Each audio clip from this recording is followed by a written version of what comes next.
Hello everyone and welcome back to our class on amalgamation of company. As per AS14, amalgamation എന്ന് പറയുന്നത് രണ്ട് നേച്ചറിലാണ് ഉള്ളത്. One is amalgamation in the nature of merger and another is amalgamation in the nature of purchase. അപ്പോൾ എങ്ങനെയാണ് ഇത് രണ്ടിനെയും differentiate ചെയ്യുന്നതെന്നാണ് നമ്മൾക്ക് പഠിക്കേണ്ടത്. അതിൽ ഡിഫറൻഷിയേറ്റ് ചെയ്യാൻ നമുക്ക് 5 ഡിഫറൻസസ് ആണ് മേജർലി ഉള്ളത്. ആറാമത് ഒരു പോയിന്റും കൂടെ ഞാൻ ഈ ടേബിളിൽ എഴുതിയിട്ടുണ്ട്. But that's not a difference. It's actually ഈ രണ്ട് മെത്തേഡിൽ യൂസ് ചെയ്യാൻ പോകുന്ന പ്രോസസ്സിന്റെ പേരുകളാണ് ആറാമത് എഴുതിയിരിക്കുന്നത്. അതർവൈസ് ഈ സ്ക്രീനിൽ ഇപ്പോൾ കാണുന്ന ഈ 5 ഡിഫറൻസസ് മാത്രമാണ് is given or available for us to decide whether it's an amalgamation in the nature of merger or whether it's an amalgamation in the nature of purchase. So merger എന്താണെന്ന് പഠിക്കാം. അങ്ങനെയാണ് നിങ്ങൾ മനസ്സിലാക്കേണ്ടത്. മെർജറിന്റെ കണ്ടീഷൻസ് പഠിക്കുക.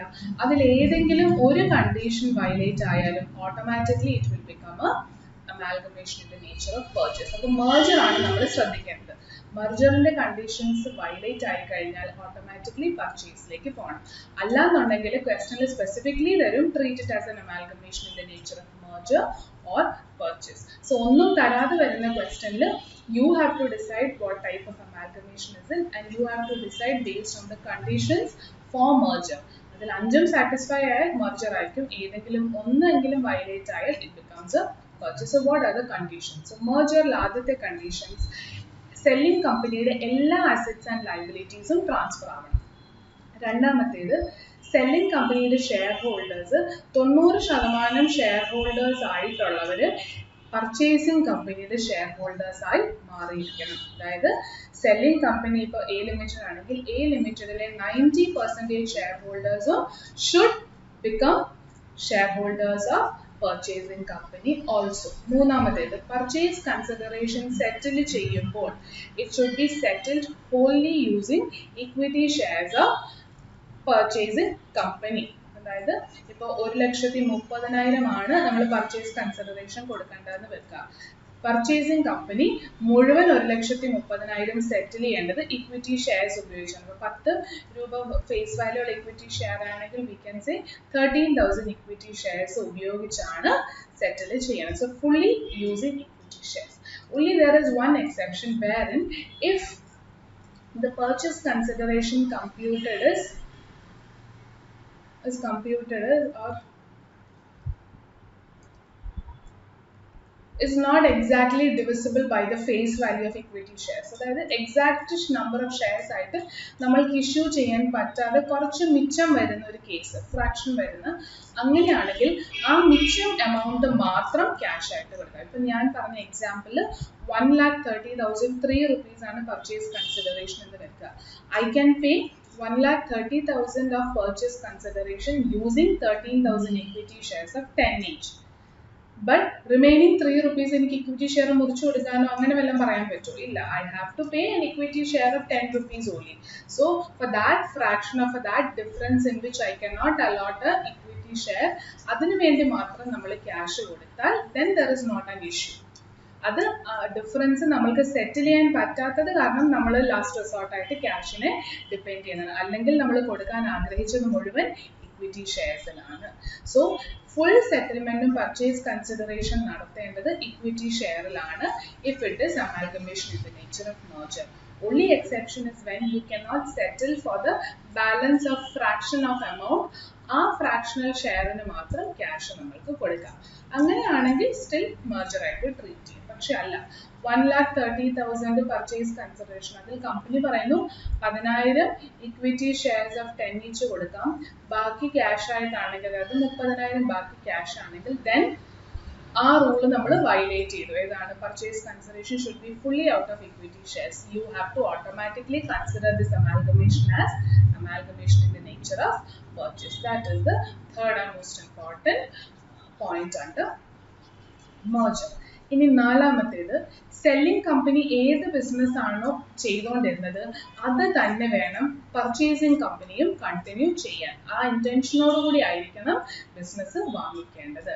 And finally fifth one, assets and liabilities record ചെയ്യുമ്പോൾ അവരുടെ book വാല്യൂവിൽ തന്നെ record ചെയ്യണം. അതായത് നമ്മൾ ഏത് ക്യാരിയിങ് എമൗണ്ട് ആയിരുന്നു ബുക്കിലുള്ളത് അതിൽ തന്നെ ടേക്ക് ഓവർ ചെയ്യാൻ ശ്രമിക്കുക.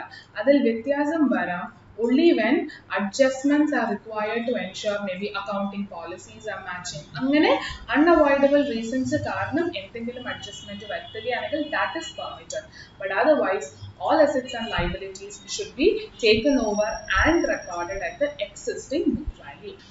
Yeah, and the sixth point, that is not a difference. To identify whether it's a merger or purchase. അതിന് 5 conditions ആണ് പറയുന്നത്. പക്ഷേ we should also know that the type of process of transactions or entries that we are going to take up in the case of merger and purchase will largely be same. പക്ഷേ കുറച്ച് വ്യത്യാസം കാണും. Therefore, the method used for merger is known as amalgamation using pooling of interest method. Purchase nature-ലുള്ള amalgamation ആണെങ്കിൽ we are adopting purchase method.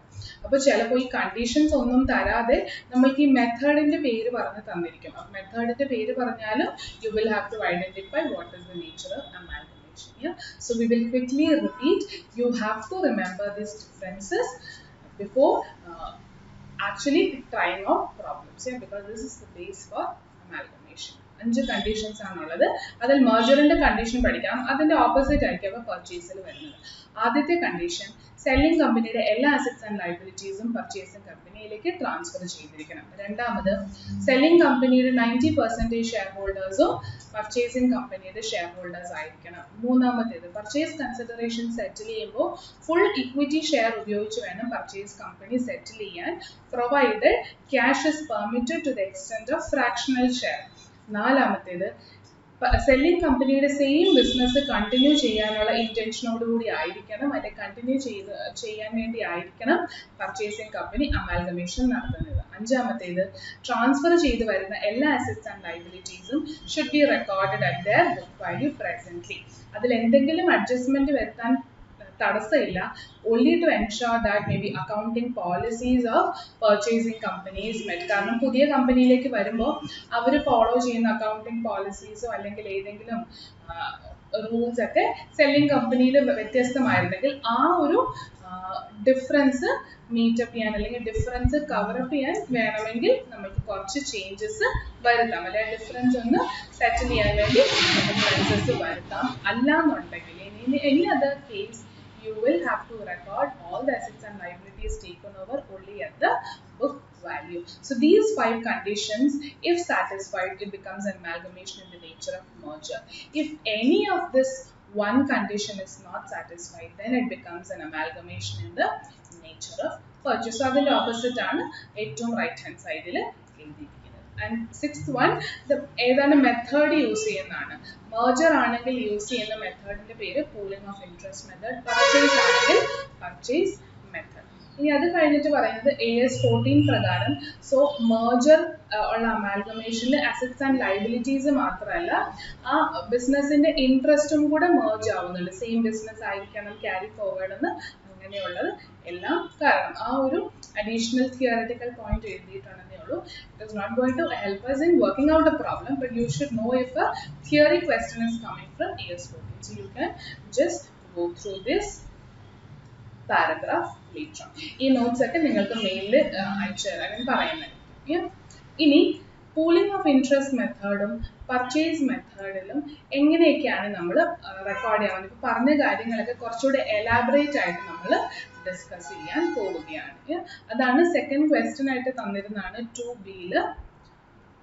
Explain the 2 methods of accounting of amalgamation. So theoretically ചോദിച്ചാൽ ഈ ഒരു ടേബിളിൽ നമുക്ക് full content present ചെയ്യാൻ പറ്റും. So first is pooling of interest method and second is purchase method. ഏതിലാണ് ഇത് യൂസ് ചെയ്യുന്നത്? Pooling of interest ആണെങ്കിൽ amalgamation in the nature of merger, purchase ആണെങ്കിൽ purchase, amalgamation in the nature of purchase ആയിരിക്കും. Recording of assets and liabilities already നമ്മൾ പറഞ്ഞാണ് എല്ലാ assets and ലയബിലിറ്റീസും take over ചെയ്യുമ്പോൾ റെക്കോർഡ് ചെയ്യേണ്ടത് അതിൻ്റെ എക്സിസ്റ്റിംഗ് ബുക്ക് വാല്യൂലാണ്. ചേഞ്ച് വരുത്താം, എന്തെങ്കിലും അക്കൗണ്ടിങ് പോളിസീസ് ഒരേപോലെ ആക്കണം, യൂണിഫോം ആക്കണമെങ്കിൽ ആ ഡിഫറൻസ് മാത്രം നമ്മൾക്ക് ബുക്സിലേക്ക് കൊണ്ടുവരാം. That is pooling of interest method. ഇനി ട്രാൻസ്ഫറർ കമ്പനിയുടെ P&L, അതായത് സെല്ലിംഗ് കമ്പനിയുടെ പ്രോഫിറ്റ് ആൻഡ് ലോസ് അക്കൗണ്ടിനെ എങ്ങനെ ട്രീറ്റ് ചെയ്യണം? സെല്ലിംഗ് കമ്പനിയുടെ പ്രോഫിറ്റ് ആൻഡ് ലോസ് അക്കൗണ്ടിനെ പർച്ചേസിംഗ് കമ്പനിയുടെ പ്രോഫിറ്റ് ആൻഡ് ലോസ് അക്കൗണ്ടിന്റെ കൂടെ ആഡ് ചെയ്ത് നമ്മൾ എഴുതും. അല്ലാന്നുണ്ടെങ്കിൽ P&L അല്ലെങ്കിൽ ജനറൽ റിസർവിലേക്ക് നമ്മൾ ആഡ് ചെയ്യും of purchasing company. So these 3 points ആദ്യം ഒന്നും കൂടെ നമുക്ക് പറയാം. Used in which method we already know, which amalgamation we already know. Recording of assets and liabilities, pooling of interest method ആണെങ്കിൽ നമ്മൾ ഡിഫറൻസിൽ പറഞ്ഞ ആ കാര്യം തന്നെ. പൂളിംഗ് ഓഫ് ഇൻട്രസ്റ്റ് മെത്തേഡിൽ അസറ്റ്സ് ആൻഡ് ലയബിലിറ്റീസ് ബുക്ക് വാല്യൂവിൽ തന്നെ റെക്കോർഡ് ചെയ്യണം. എന്തെങ്കിലും ചേഞ്ച് വരുത്താൻ പറ്റുന്നത് അക്കൗണ്ടിംഗ് പോളിസിയിലുള്ള ചേഞ്ച് എലിമിനേറ്റ് ചെയ്യാൻ ഒരു ഡിഫറൻസ് കൊണ്ടുവന്നാൽ അത് മാത്രം ആയിരിക്കും. പക്ഷെ പർച്ചേസ് മെത്തേഡിലോ ഒന്നെങ്കിൽ ബുക്ക് വാല്യൂലാകാം, അല്ലെങ്കിൽ ഫെയർ വാല്യൂ, അല്ലെങ്കിൽ അവർ ടേക്ക് ഓവർ ചെയ്യുന്ന പ്രൈസിലാവാം. either at existing value or at the basis of the fair value. That is one difference. The third point was P&L account of selling company. Selling company books balance sheet P&L കാണും. അത് എങ്ങനെ treat ചെയ്യണം? Amalgamation in the nature of merger using pooling of interest method ആണ് follow ചെയ്യുന്നതെങ്കിൽ selling കമ്പനിയുടെ P&L-നെ purchasing കമ്പനിയുടെ P&L-നോട് കൂടി add ചെയ്ത് നമ്മൾ ഫൈനലി പർച്ചേസിംഗ് കമ്പനിയുടെ ബാലൻസ് ഷീറ്റിൽ കാണിക്കും. ഒന്നെങ്കിൽ P&L-ലേക്ക് ആഡ് ചെയ്യും പർച്ചേസിംഗ് കമ്പനിയുടെ, അല്ലെങ്കിൽ ജനറൽ റിസർവിലേക്ക് ആഡ് ചെയ്യും. Here this is under pooling of interest method. If it is purchase method, it loses its identity. We do not record P&L account anywhere in purchasing company. So whether debit or credit, it loses its identity. Let us read the next 2 points and then we will discuss collectively. Treatment of non-statutory reserves. അതായത് എന്തെങ്കിലും സ്റ്റാറ്റ്യൂട്ടോ law പറയാത്ത ഒരു reserve നമ്മൾ create ചെയ്യുകയാണെങ്കിൽ എങ്ങനെയാണ് അതിനെ treat ചെയ്യേണ്ടത്? In pooling of interest method P&L-നെ ട്രീറ്റ് ചെയ്തതുപോലെ ക്യാപിറ്റലും റവന്യൂ റിസർവും, അതായത് സ്റ്റാറ്റ്യൂട്ടോ ലോയോ ഒന്നും പറയാത്ത ഒരു റിസർവ് ക്രിയേറ്റ് ചെയ്യണം. ഇപ്പൊ ഡിബെഞ്ചർ റിഡംഷൻ റിസർവോ ക്യാപിറ്റൽ റിഡംഷൻ റിസർവോ അങ്ങനെയുള്ള ലോ പറയുകയാണ് ഇന്ന പെർട്ടിക്കുലർ സിറ്റുവേഷനിൽ നമ്മൾ ഈ റിസർവ് ക്രിയേറ്റ് ചെയ്യണമെന്നുള്ളത്. അതല്ലാതെ നോർമൽ സിറ്റുവേഷനിൽ നമ്മൾ സാധാരണ വരുന്ന അക്കൗണ്ടിങ് പ്രാക്ടീസസിന്റെയും പ്രിൻസിപ്പിൾസിന്റെയും ബേസിൽ ക്രിയേറ്റ് ചെയ്ത് വരുന്ന ഏതെങ്കിലും റിസർവ് ആണെങ്കിൽ അതിനെയാണ് നോൺ സ്റ്റാറ്റ്യൂട്ടറി റിസർവ്സ് എന്ന് പറയുന്നത്. How do we treat it? In pooling of interest method, just like you took P&L to purchasing company's books, all capital and revenue reserves will be taken to the books of purchasing company at their book value. അവരുടെ book value എന്താണോ selling കമ്പനിയുടെ ബുക്സിൽ ഉണ്ടായിരുന്നത്, balance sheet ഉണ്ടായിരുന്നത്, അത് അങ്ങനെ തന്നെ purchasing കമ്പനിയുടെ ബുക്സിലേക്ക് പോകും. പക്ഷേ if it is amalgamation in the nature of purchase, then just like P&L loses its identity, capital and revenue reserves also loses its identity. That means we do not consider it into the books of purchasing company. Let's come to the fifth point, which is treatment of statutory reserves. Statutory reserves ഞാൻ പറഞ്ഞതുപോലെ ഏതെങ്കിലും ഒരു law prescribe ചെയ്യുന്ന reserve create ചെയ്താൽ pooling of interest method സാധാരണ എല്ലാ റിസർവും P&L-ഉം treat ചെയ്ത പോലെ തന്നെ അതിന്റെ ബുക്ക് വാല്യൂ എത്രയാണോ അങ്ങനെ തന്നെ പർച്ചേസിംഗ് കമ്പനിയുടെ ബുക്സിലേക്ക് പോകും. പക്ഷെ പർച്ചേസ് മെത്തേഡ് ഫോളോ ചെയ്യുന്നവരാണെങ്കിൽ P&L-ഉം ക്യാപിറ്റലും റവന്യൂ റിസർവും ഒന്നും തന്നെ എങ്ങോട്ടേക്ക് പോവില്ല, പർച്ചേസിംഗ് കമ്പനിയുടെ ബുക്സിലേക്ക് പോവില്ല. If you are following purchase method, with only exception of the statutory reserves. Statutory reserves alone you will show in purchase method. How will you show it in purchase method? You will pass an additional entry called amalgamation adjustment reserve account debit to statutory reserve account with the name of that reserve. ഇവിടെ ഇപ്പോൾ statutory reserve എന്നൊരു common പേര് തന്നുള്ളൂ. ക്വസ്റ്റനിൽ ഏത് statute പ്രകാരമുള്ള reserve ആണ് നമുക്ക് കണ്ടാൽ കുറെയൊക്കെ മനസ്സിലാകും. അപ്പോൾ ആ റിസർവിന്റെ പേര് ഉപയോഗിച്ച് ഈ എൻട്രി എഴുതുക. അപ്പോൾ പർച്ചേസിംഗ് കമ്പനിയുടെ ബുക്സിൽ പർച്ചേസ് മെത്തേഡ് ആണ് ഫോളോ ചെയ്യുന്നതെങ്കിൽ എന്ത് എൻട്രി വരും? അമാൽഗമേഷൻ അഡ്ജസ്റ്റ്മെന്റ് റിസർവ് എന്ന് പറഞ്ഞൊരു ഡെബിറ്റ് വരും. സ്റ്റാറ്റ്യൂട്ടറി റിസർവിന്റെ പേരിൽ ഒരു ക്രെഡിറ്റ് വരും. സ്റ്റാറ്റ്യൂട്ടറി റിസർവിന്റെ പേരിലുള്ള ക്രെഡിറ്റ് ബാലൻസ് ഷീറ്റിന്റെ റിസർവ്സ് ആൻഡ് സർപ്ലസിലേക്ക് പോകും. അമാൽഗമേഷൻ അഡ്ജസ്റ്റ്മെന്റ് റിസർവ് ഒരു ഡെബിറ്റ് ബാലൻസ് ആണ് അല്ലേ. So that will get treated as A miscellaneous expenditure account അല്ലെ. പ്രിലിമിനറി എക്സ്പെൻസ് ഒക്കെ നമ്മൾ ബാലൻസ് ഷീറ്റിൽ കാണിക്കുന്നത് പോലെ ഇതിനെയും കാണിക്കും. Why do we do that? Till the statutory reserve is required in the books of purchasing company, we show both statutory reserves in the credit side, the reserves and surplus of the balance sheet, and also amalgamation adjustment reserve on the asset side of the balance sheet of purchasing company. The moment the company decides that this particular reserve is no longer required, what do? We just reverse the entry we had done at the time of amalgamation initially. അതായത് amalgamation adjustment reserve debit ചെയ്തു initially. ഇത് വേണ്ടാന്ന് വെക്കുമ്പോൾ അതിനെ credit ചെയ്യുക, statutory റിസർവിന് debit ചെയ്യുക. ഈ എൻട്രിയുടെ opposite ഇട്ട് ബുക്സിൽ നിന്ന് എലിമിനേറ്റ് ചെയ്യുമ്പോൾ അന്ന് ബാലൻസ് ഷീറ്റിൽ ഇതിന്റെ റിവേഴ്സൽ എൻട്രി വന്നു കഴിയുമ്പോൾ statutory reserve reserves and surplus eliminate ആവും. അതേപോലെ ഡെബിറ്റ് സൈഡിലെ അസറ്റ് സൈഡിൽ നിന്ന് അമാൽഗമേഷൻ അഡ്ജസ്റ്റ്മെന്റ് റിസർവ് എലിമിനേറ്റ് ആവും. Then the next thing, goodwill of capital reserve. Purchasing company issue ചെയ്യുന്ന share capital, that is consideration, if it is excess, നമ്മൾ issue ചെയ്യുന്നത് excess ആണെങ്കിൽ how do you adjust for it? അതിനെ purchasing കമ്പനിയുടെ റിസർവ്സിലേക്ക് adjust ചെയ്യുമെന്നാണ് പറഞ്ഞത്. Free reserves and capital reserves. ആദ്യമേ അഡ്ജസ്റ്റ് ചെയ്യേണ്ടത് എങ്ങോട്ടേക്കാണ്?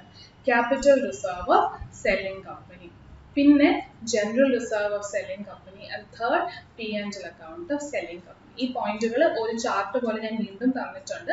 So then we will understand in detail. ഇപ്പൊ ഞാൻ ഒന്നും കൂടെ ഒന്ന് പറയുന്നു എന്നുള്ളതേ ഉള്ളൂ. ഇനി പർച്ചേസ് മെത്തേഡ് ആണെങ്കിലോ excess consideration over the value. നമ്മൾ കൊടുക്കുന്ന പർച്ചേസ് കൺസിഡറേഷൻ ടേക്ക് ഓവർ ചെയ്യുന്ന അസറ്റിന് മേലെ ആണെങ്കിൽ അത് എങ്ങോട്ടേക്ക് പോകും? ഗുഡ്വില്ലിലേക്ക് പോകും. അതിനെ നമ്മൾ 5 വർഷം കൊണ്ട് അമോർട്ടൈസ് ചെയ്യും. സാധാരണ 5 വർഷമാണ് യൂസ് ചെയ്യുന്നത്. ഇനി കൊടുത്ത കൺസിഡറേഷൻ നെറ്റ് വാല്യൂവിലും കുറവാണെങ്കിലും നമ്മൾ ഏറ്റവും ആദ്യം പഠിച്ചത് if PC is less than net assets taken over then it is a capital reserve. ആ ട്രീറ്റ്മെന്റ് ആണ് പർച്ചേസ് മെത്തേഡിൽ എടുക്കുന്നത്. Amalgamation in the nature of merger അല്ലെങ്കിൽ പൂളിംഗ് ഓഫ് ഇൻട്രസ്റ്റ് മെത്തേഡിലാണ് കുറച്ച് ചേഞ്ച് വരുന്നത്. That we will take up in next point. Don't worry. Then adjustment to assets and liabilities. അഡ്ജസ്റ്റ്മെന്റിന്റെ കാര്യമാണ് പറഞ്ഞത്. അക്കൗണ്ടിംഗ് പോളിസീസിൽ എന്തെങ്കിലും ചേഞ്ച് ഉണ്ടെങ്കിൽ അതൊക്കെ നമ്മൾക്ക് ബുക്സിലേക്ക് കൊണ്ടുവരാൻ അനുവാദമുണ്ട് മെർജറിൽ. Same thing is explained in purchase method also. Record assets not recorded in books of transferor company. അതായത് ട്രാൻസ്ഫറർ കമ്പനിയുടെ ബുക്സിൽ അസറ്റ്സ് ഇല്ലായിരുന്നു, പക്ഷെ ഏതെങ്കിലും ഒരു അസറ്റ് റെക്കോർഡ് ചെയ്യാൻ വിട്ടുപോയതാണ്. ടേക്ക് ഓവറിന്റെ സമയത്ത് പർച്ചേസ് മെത്തേഡ് ആണെങ്കിൽ നമ്മൾക്ക് റെക്കോർഡ് ചെയ്യാം. Same way liability also. പക്ഷെ മെർജറിലാണെങ്കിൽ ഏതെങ്കിലും റെക്കോർഡ് ചെയ്യുന്ന അസറ്റ് ആൻഡ് ലയബിലിറ്റിയിൽ ചേഞ്ച് വരുത്തണം എമൗണ്ടിൽ to ensure that accounting policies are uniform in place with the purchasing company. ആ ഒരു അഡ്ജസ്റ്റ്മെന്റ് മാത്രമാണ് നമ്മൾക്ക് ചെയ്യാൻ പറ്റുന്നത് മെർജറിലാണെങ്കിൽ. പർച്ചേസിലാണെങ്കിൽ അക്കൗണ്ടിംഗ് പോളിസി യൂണിഫോമിറ്റിക്ക് വേണ്ടി ചേഞ്ച് വരുത്താം.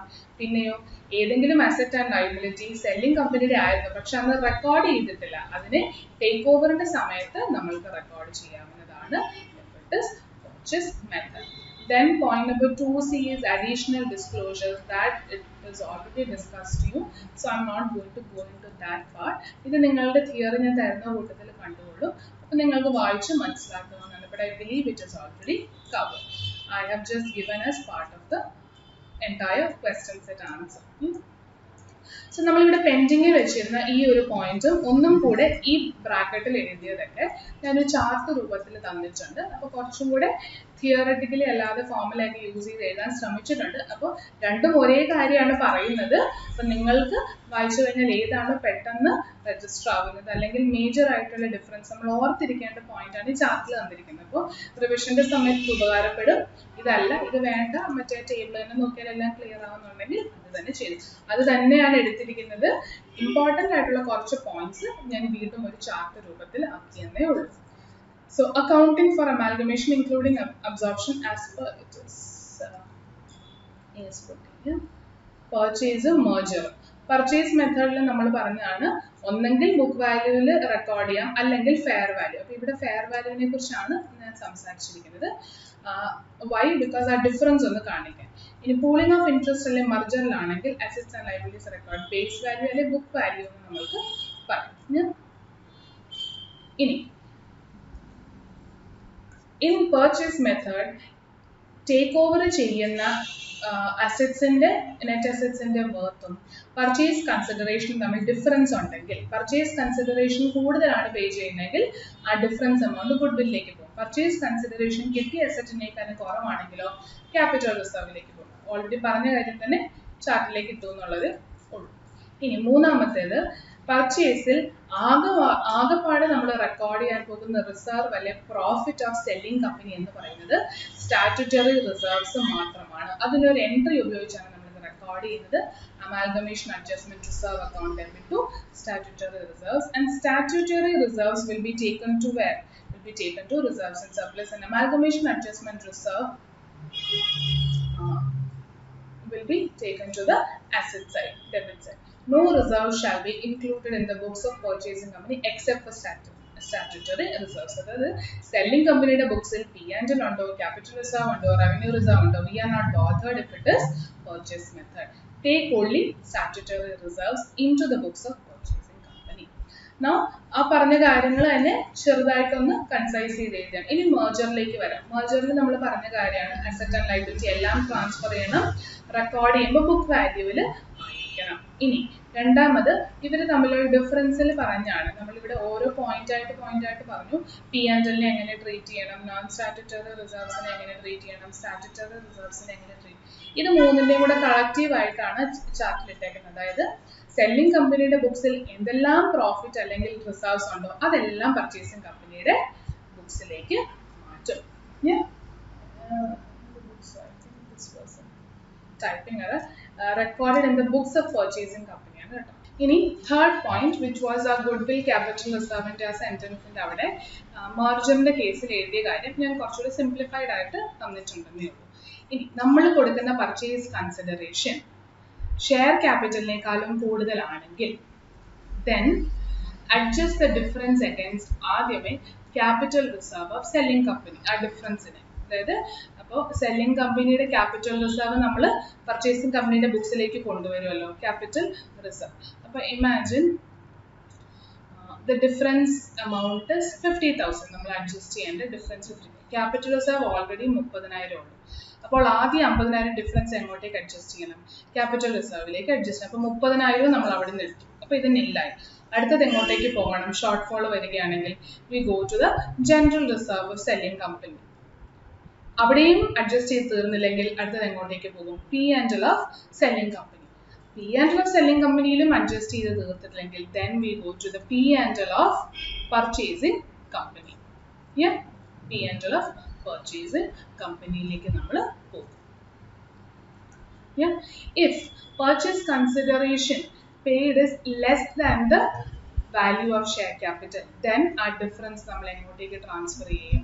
We will transfer to capital reserve. ഇനി സെക്കൻഡ് പോയിന്റിൽ purchase consideration is greater than share capital ആണെങ്കിൽ ആദ്യമേ capital reserve of selling company, രണ്ടാമത് general reserve of selling company, മൂന്നാമത് P&L of selling company, നാലാമത് P&L of purchasing company, and again it's not adjusted, then capital reserve arising due to amalgamation. അതായത് amalgamation entry വഴി എന്തെങ്കിലും capital reserve വന്നിട്ടുണ്ടെങ്കിൽ അങ്ങോട്ടേക്ക് adjust ചെയ്യും. That we will take up while doing a problem. You will understand it better then. So do not worry. ഈ ഒരു രീതിയിലായിരിക്കണം ചെയ്യേണ്ടത്. പക്ഷേ പർച്ചേസ് മെത്തേഡ് ഇതൊന്നും നമ്മൾ ബോധർ ചെയ്യേണ്ട കാര്യമില്ല. കാരണം നമ്മൾ സെല്ലിംഗ് കമ്പനിയുടെ ഒരു റിസർവും ബുക്സിലേക്ക് കൊണ്ടുവരുന്നില്ല. ആകെപ്പാട് നമ്മൾ എന്താണ് ചെക്ക് ചെയ്യേണ്ടത്? നമ്മൾ കൊടുക്കുന്ന പർച്ചേസ് കൺസിഡറേഷന് പകരം കിട്ടുന്ന നെറ്റ് അസറ്റ്സിനേക്കാളും കൂടുതലാണോ കുറവാണോ? കൂടുതലാണ് പർച്ചേസ് കൺസിഡറേഷൻ എങ്കിൽ ഡയറക്റ്റ്ലി ഗുഡ് വില്ലിലേക്ക് കിട്ടുള്ളൂ. കുറവാണ് കൊടുക്കുന്നതെങ്കിൽ ക്യാപിറ്റൽ റിസർവിലേക്ക്. ആകെപ്പാട് സെല്ലിംഗ് കമ്പനിയുടെ റിസർവ് നമ്മൾ ഏറ്റെടുക്കുന്നത് പർച്ചേസിംഗ് കമ്പനിയുടെ ബുക്സിലേക്ക് സ്റ്റാറ്റ്യൂട്ടറി റിസർവ്സ് മാത്രമാണ്. അതൊരു സെപ്പറേറ്റ് എൻട്രി വഴി നമ്മൾ ടേക്ക് ഓവറും ചെയ്യുന്നുണ്ട്. സോ അഡ്ജസ്റ്റ്മെന്റ് ഒന്നും അവിടെ നടക്കുന്നില്ല. ടേക്ക് ഓവർ ചെയ്യുന്ന reserves and surplus take over ചെയ്യുന്ന മെത്തേഡ് ഏതാണോ അതിലാണ് ഈ അഡ്ജസ്റ്റ്മെന്റിനെ കുറിച്ചൊക്കെ നമ്മൾ സംസാരിക്കുന്നത്.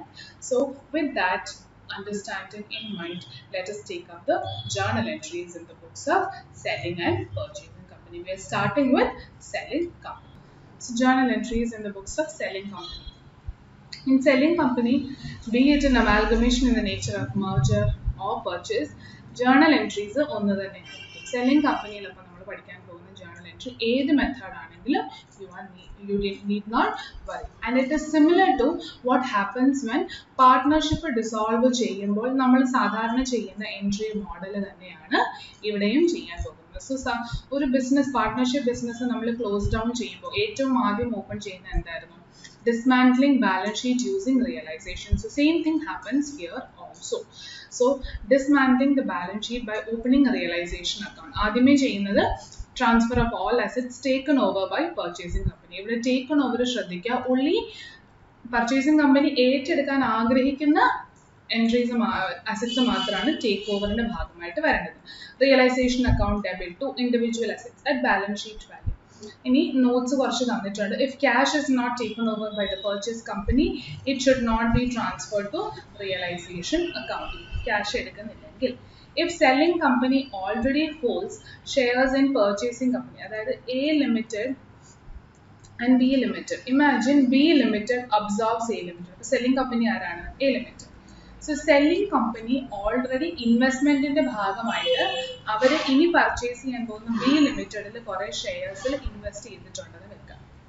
So then you should not consider such investments to realization because selling കമ്പനിയുടെ ബുക്സിനെ സംബന്ധിച്ചിടത്തോളം ആ ഇൻവെസ്റ്റ്മെന്റ് അസറ്റ്സിന്റെ ലിസ്റ്റിൽ വരുന്നതാണ്.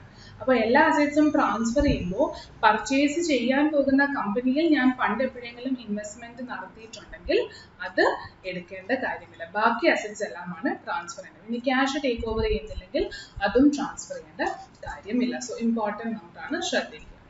ഇനി ഇതേപോലെ liabilities taken over by purchasing കമ്പനിക്കും എൻട്രി വരും. Individual liability account debit to realization. Then take over ചെയ്യാത്ത അസറ്റ്സ് അപ്പോൾ എന്ത് ചെയ്യും? വെറുതെ അവിടെ സൂക്ഷിക്കാൻ പറ്റുമോ? ഇല്ല. Ultimately A limited is going to wind up.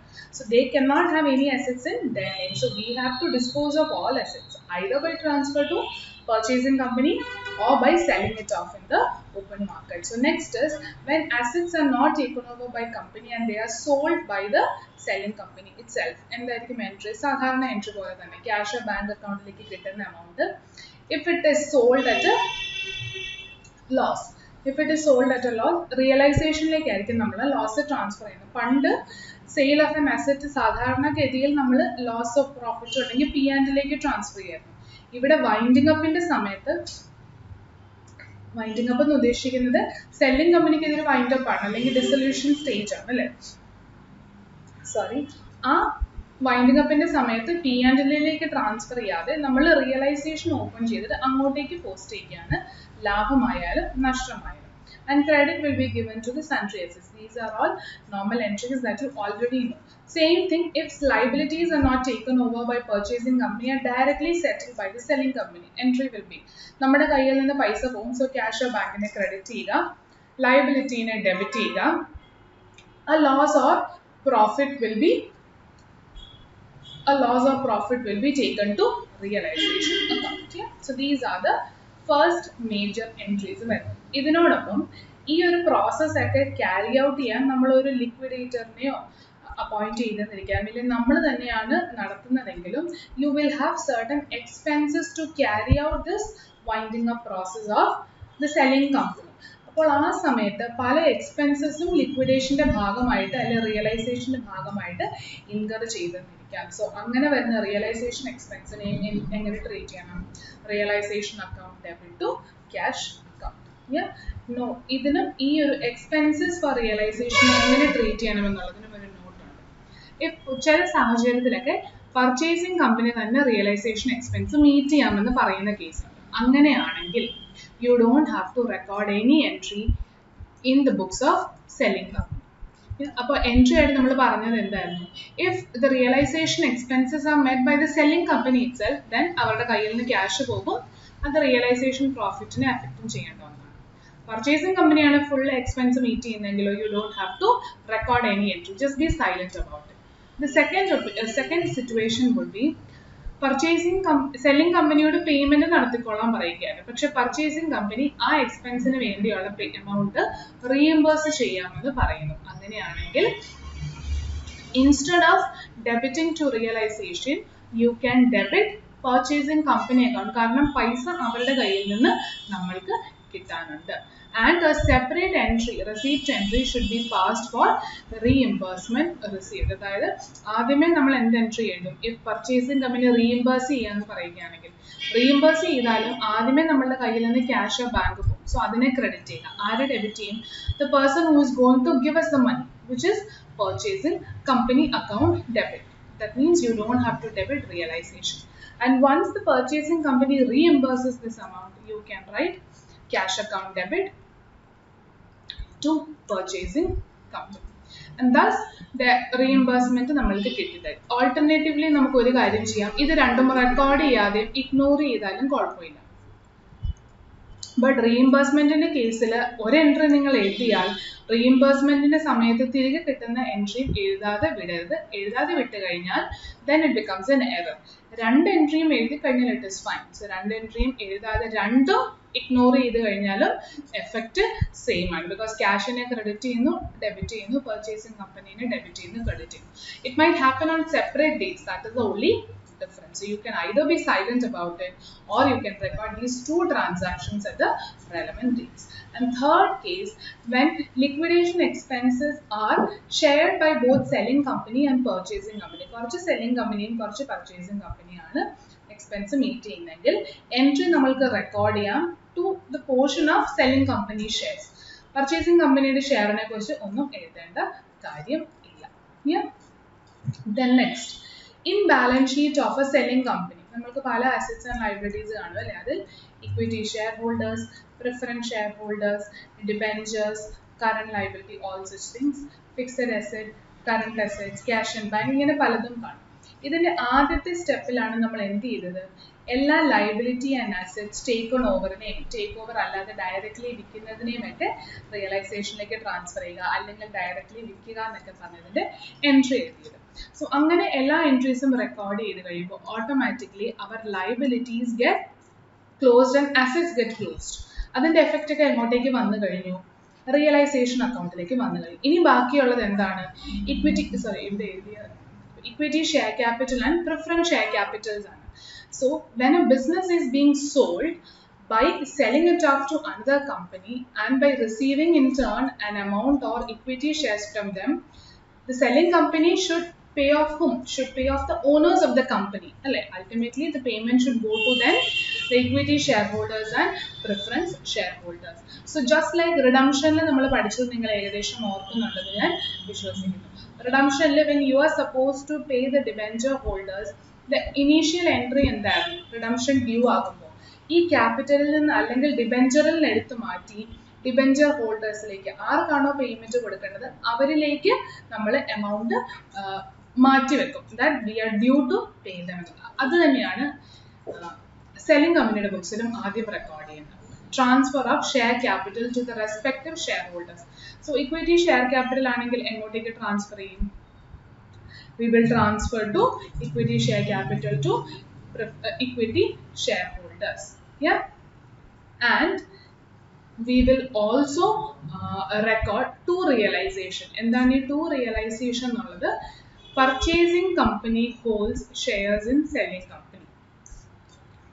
Right? Purchasing company holds in shares in selling company. Let us take up the example A Limited and B Limited. B Limited ആണ് A Limitedനെ absorb ചെയ്യുന്നത്. So this is the dissolve ആയി പോകുന്ന company. അതായത് selling company A ആണ് and B is the purchasing company. ഇവിടെ പറഞ്ഞിരിക്കുന്നതാണ് purchasing company holds shares in selling company. So B Limited A Limitedന്റെ ഷെയറിൽ invest ചെയ്തിട്ടുണ്ട്. So purchasing company ആയ B Limitedന്റെ ബുക്സിൽ ഇൻവെസ്റ്റ്മെന്റ് ഇൻ A Limited എന്ന് പറഞ്ഞ് വരികയാണ്. അത്രയും ക്ലിയർ ആണ്. Now selling companyയുടെ ഇക്വിറ്റി ഷെയർസിന്റെയോ പ്രിഫറൻസ് ഷെയർസിന്റെയോ ലിസ്റ്റിലായിരിക്കും one of the shareholders ആയിട്ട് ആരുണ്ടാവുക? B Limited ഉണ്ടാവുക. അത്രയും ക്ലിയർ ആണ്. So when A Limited is recording in their books stating that എൻ്റെ ഇക്വിറ്റി ഷെയർ ക്യാപിറ്റലിൽ നിന്ന് ഞാൻ എല്ലാവരെയും കൂടി എങ്ങോട്ടേക്ക് മാറ്റുകയാണ്, ഇക്വിറ്റി ഷെയർ ഹോൾഡേഴ്സിലേക്ക് മാറ്റുകയാണെന്ന് പറയുമ്പോൾ അതിൽ ഒരു ഷെയർ ഹോൾഡർ ആരാണ്? The B Limited, who is going to purchase us. Yeah, and then other shareholders. Why should we pay them? Because ultimately equity share capital വഴി എൻ്റെ ഓണേഴ്സിന് കൊടുക്കാനുള്ള പൈസ എനിക്ക് തരാൻ പോകുന്ന ആരാണ്? എൻ്റെ കമ്പനി വാങ്ങിച്ച ബി ലിമിറ്റഡ് ആണ്. അപ്പോൾ ഞാൻ ആ ബി ലിമിറ്റഡിന്റെ കയ്യിൽ നിന്ന് ഫുള്ള് പൈസയും കിട്ടിയെന്ന് വെക്കുക. 100 rupees ആണ് കിട്ടിയതെങ്കിൽ 100 rupeesൽ 10 rupees ബി ലിമിറ്റഡിനും ബാക്കി 90 ആണ് അതർ ഷെയർ ഹോൾഡേഴ്സിനും കൊടുക്കേണ്ടതെന്ന് അസ്യൂം ചെയ്യുക. Then I will receive 100 from whom? From B Limited, because he is purchasing my business. Then I will take that 100 rupees and pay the other 90 rupees to other shareholders. And remaining 10 again to B Limited. അതായത് തന്ന 100 രൂപ തന്ന ആൾക്ക് തന്നെ 10 രൂപ തിരിച്ചു കൊടുക്കുകയാണ്. Why should we do that? Can't we just adjust it? കാരണം അയാൾക്ക് കൊടുക്കാനുള്ള പൈസ അയാൾ തരുന്ന പൈസയിൽ നിന്ന് കുറച്ച് കാണിച്ചാൽ പോരെ. അപ്പോൾ അയാളുടെ കയ്യിൽ നിന്ന് വാങ്ങിച്ചിട്ട് തിരിച്ച് അയാൾക്ക് തന്നെ കൊടുക്കേണ്ട ആ പ്രോസസ്സ് നമ്മൾക്ക് ഒഴിവാക്കാം. For that reason, what are we doing? Equity share capital ഉള്ള എമൗണ്ടിനെ ഔട്ട്സൈഡ് ഷെയർ ഹോൾഡേഴ്സിനെ ഞാൻ എത്ര സെറ്റിൽ ചെയ്യണം? എൻ്റെ കമ്പനി വാങ്ങിക്കാൻ പോകുന്ന പർച്ചേസിങ് കമ്പനിയിൽ തന്നെ എന്തെങ്കിലും ഇൻവെസ്റ്റ്മെന്റ് നടത്തിയിട്ടുണ്ടെങ്കിൽ അയാൾക്കും ഞാൻ തിരിച്ചു കൊടുക്കണം അല്ലേ? ആ തിരിച്ചു കൊടുക്കുന്നതിനെ ഞാൻ റിയലൈസേഷനിലേക്ക് ട്രാൻസ്ഫർ ചെയ്യണം. That is the logic happening here. Then preference share capital will get transferred to preference shareholders. So I hope these entries are clear. So with that, dismantling of balance sheet will be over. Just like partnership. Partnership in the സമയത്ത് വളരെ ഡീറ്റെയിലിൽ ഇതൊക്കെ explain ചെയ്തതാണ്. അതുകൊണ്ടാണ് ഞാൻ order ഒന്നും detail ആയിട്ട് balance sheet ഒന്നും എഴുതി കാണിച്ചതിന്റെ എഫക്റ്റ് കാണിക്കാതെ പറഞ്ഞു പോയത്, because you already know about it. So the next step is to transfer all reserves and surplus also. അതായത് എന്തെങ്കിലും P&L ഓ ജനറൽ റിസർവോ ക്യാപിറ്റൽ റിസർവോ ഒക്കെ ബാലൻസ് ഉണ്ടായിരുന്നെങ്കിൽ അതും ആർക്ക് കിട്ടണം? You are supposed to transfer it to the equity shareholders. നമ്മൾ പൊതുവെ equity share ഹോൾഡേഴ്സിനാണ് transfer ചെയ്യുന്നത്, പ്രിഫറൻസ് ഷെയർ ഹോൾഡേഴ്സിന് കൊടുക്കാറില്ല. അതിന്റെ ഏറ്റവും താഴത്തെ നോട്ട് നോക്കുക സെല്ലിംഗ് കമ്പനിയുടെ ബുക്സിലെ. Generally preference share holders are not entitled for reserves, accumulated losses or realisation എന്താണെങ്കിലും അതെല്ലാം ആർക്കാണ് നമ്മൾ പോകുന്നത്? Equity share holders. പക്ഷേ if your preference shares are participating preference shares, then they are entitled to receive റിസർവിന്റെ ഒരു പോർഷൻ, പിന്നെ റിയലൈസേഷനിൽ കിട്ടുന്ന സർപ്ലസ് ഒക്കെ. പക്ഷെ അത് ആർട്ടിക്കിൾസ് ഓഫ് അസോസിയേഷനിൽ പറഞ്ഞിരിക്കണം.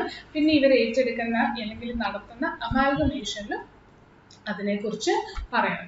എന്തെങ്കിലും ലോസസ് ഒക്കെ വന്നു കഴിഞ്ഞാൽ അത് മുഴുവനും പാർട്ടിസിപ്പേറ്റിംഗ് പ്രിഫറൻസ് ഷെയർ ആണെങ്കിലും ഇക്വിറ്റി ഷെയർ ഹോൾഡേഴ്സ് തന്നെ മീറ്റ് ചെയ്യണം.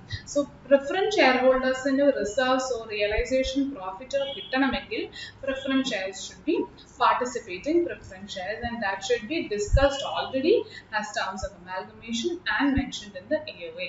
But if nothing of that sort is given and just preference shareholders in the matram parayukayanengil, we assume it to be a non-participating preference share, and all profits, accumulated profits or realization profits or losses will only be transferred to equity shareholders. So അതാണ് അവസാനത്തെ രണ്ട് entry, transfer of reserves or surplus to shareholders. അപ്പോൾ രണ്ടും നമ്മൾ equity share ഹോൾഡേഴ്സിലേക്കാണ് transfer ചെയ്തിരിക്കുന്നത്. അതേപോലെ loss ഉണ്ടെങ്കിലും അങ്ങോട്ടേക്ക് തന്നെയാണ് ട്രാൻസ്ഫർ ചെയ്തിരിക്കുന്നത്. അപ്പോൾ ഡിസ്മാന്റ്ലിംഗ് ബാലൻസ് ഷീറ്റ് കഴിഞ്ഞു. അടുത്ത എൻട്രി എന്തായിരിക്കും? Recording the purchase consideration due. Dismantling പാർട്ട്ണർഷിപ്പിൽ നമ്മളത് പഠിച്ചതാണ്. When we were talking about selling to a company, പാർട്ട്ണർഷിപ്പിനെ ഒരു കമ്പനിയിലേക്ക് വിൽക്കുമ്പോൾ ആ എൻട്രി തന്നെയാണ് ഇവിടെയും വരുന്നത്. We are suppose to get the money from purchasing company. So അവരെ ഡെബിറ്റ് ചെയ്യുക, ആരെ ക്രെഡിറ്റ് ചെയ്യും? Realisation. Why are we crediting realisation? Because as part of this amalgamation എന്തൊക്കെ അസറ്റ്സും ലൈബിലിറ്റീസും ടേക്ക് ഓവർ ചെയ്യാനുണ്ടോ അതെല്ലാം എവിടെയാണ് കിടക്കുന്നത്? റിയലൈസേഷനിലാണ്. അപ്പോൾ അങ്ങോട്ടേക്കാണ് ഞാൻ അഡ്ജസ്റ്റ് ചെയ്യുന്നത്. Because by paying this purchase consideration I am eligible to get those assets and liabilities. So എത്ര ലാഭം ഉണ്ടാക്കിയെന്ന് അറിയണമെങ്കിൽ ഇതെല്ലാം കൂടെ ഒരുമിച്ച് വേണം, ഒരു പ്ലേസിൽ വേണം റെക്കോർഡ് ചെയ്യാൻ. അതുകൊണ്ട് റിയലൈസേഷനിലേക്ക് ട്രാൻസ്ഫർ ചെയ്യും. Third entry, receiving the purchase consideration either in the form of cash and shares, അല്ലെങ്കിൽ ഷെയർ മാത്രമാവാം. അത് ഓരോ ക്വസ്റ്റിൻ്റെയും സിറ്റുവേഷൻ അനുസരിച്ച് ട്രീറ്റ് ചെയ്തു കൊടുക്കുക. Yeah, but if it is an amalgamation in the nature of merger, നമ്മൾക്കറിയാം പേയ്മെന്റ് മുഴുവൻ ഷെയർസിലായിരിക്കും കിട്ടിയിരിക്കുന്നത്. ഫ്രാക്ഷണൽ ഷെയറിന് വേണ്ടി മാത്രം ക്യാഷ് വരും. So normal journal entry, cash or bank account debit, shares and purchasing company account debit to purchasing company. After recording a receipt of purchase consideration, you will go ahead and close the realization account. അവിടെ കിട്ടുന്ന ലാഭമോ നഷ്ടമോ എന്താണെങ്കിലും ആർക്ക് നമ്മൾ കൊടുക്കും? Equity shareholders. After settling Allah, it is after settling preference shareholders and transferring any excess or short settlement to realization account. Yeah, this is very important. Before finding out the realization account, കിട്ടിയ ക്യാഷും ഷെയർസും ഉപയോഗിച്ച് ആരെ സെറ്റിൽ ചെയ്യണം? ആദ്യമേ preference share ഹോൾഡേഴ്സിനെ സെറ്റിൽ ചെയ്യണം. Settle preference shareholders at this stage. Once that is settled, you might be in a situation where you were supposed to pay them extra, or you might be in a situation where you were supposed to pay them lower than what they already deserve to get. അപ്പോൾ എന്താണെങ്കിലും നമ്മൾക്കൊരു ലാഭമോ നഷ്ടമോ വരാനുള്ള chance ഉണ്ട്. ആ ലാഭമോ നഷ്ടമോ നമ്മൾക്ക് PNലേക്ക് വല്ല transfer ചെയ്യാനുണ്ടോ? ഇല്ല. We will transfer it to realization account. അപ്പോൾ അതിനുശേഷം വേണം റിയലൈസേഷൻ അക്കൗണ്ട് ക്ലോസ് ചെയ്യാൻ. ഇനി എപ്പോഴും അങ്ങനെ ഒരു ലാഭമോ നഷ്ടമോ ഉണ്ടാകണമെന്നില്ല. ന്യൂട്രൽ കേസും ആകാം. അതായത് 10 ലക്ഷം കൊടുക്കാനുണ്ടായിരുന്നു, 10 ലക്ഷം തന്നെ സെറ്റിൽ ചെയ്തു. അങ്ങനെയാണെങ്കിൽ ഒരു ലാഭമോ നഷ്ടമോ റിയലൈസേഷനിലേക്ക് പോകാനില്ല. സെറ്റിൽമെന്റ് ടു പ്രിഫറൻസ് ഷെയർ ഹോൾഡേഴ്സിന്റെ ഭാഗമായിട്ട് എന്തെങ്കിലും ലാഭമോ നഷ്ടമോ വന്നു കഴിഞ്ഞാൽ അത് റിയലൈസേഷനിലേക്ക് ട്രാൻസ്ഫർ ചെയ്യണം. അതും കൂടി ട്രാൻസ്ഫർ ചെയ്ത് കഴിഞ്ഞതിന് ശേഷമായിരിക്കണം റിയലൈസേഷൻ അക്കൗണ്ട് ക്ലോസ് ചെയ്ത് ഇക്വിറ്റി ഷെയർ ഹോൾഡേഴ്സിലേക്ക് പ്രോഫിറ്റ് ആണോ ലോസ് ആണോ നോക്കി ട്രാൻസ്ഫർ ചെയ്യാൻ. So once that is also done, the ultimate step will be to settle the equity shareholders with the remaining cash or equity shares. Yeah, so equity shareholders account debit to cash or bank to shares and purchasing company. So selling company in the books journal entries is similar to what you have already learned in dissolution of partnership chapter with meager or very little changes related to the company അല്ലെങ്കിൽ റിയലൈസേഷനെ സംബന്ധിച്ചിടത്തുള്ള ആ ഒരു payment നടത്തുന്ന ആരാണത് sharing ബേസിസിലാണോ അങ്ങനെയുള്ള minute കാര്യങ്ങളും preference share ഹോൾഡേഴ്സിന്റെ ഈ കാര്യങ്ങളും അല്ലാതെ ബാക്കി എല്ലാം നിങ്ങൾ പഠിച്ചിട്ടുള്ള സെയിം കോൺസെപ്റ്റ് തന്നെയാണ്.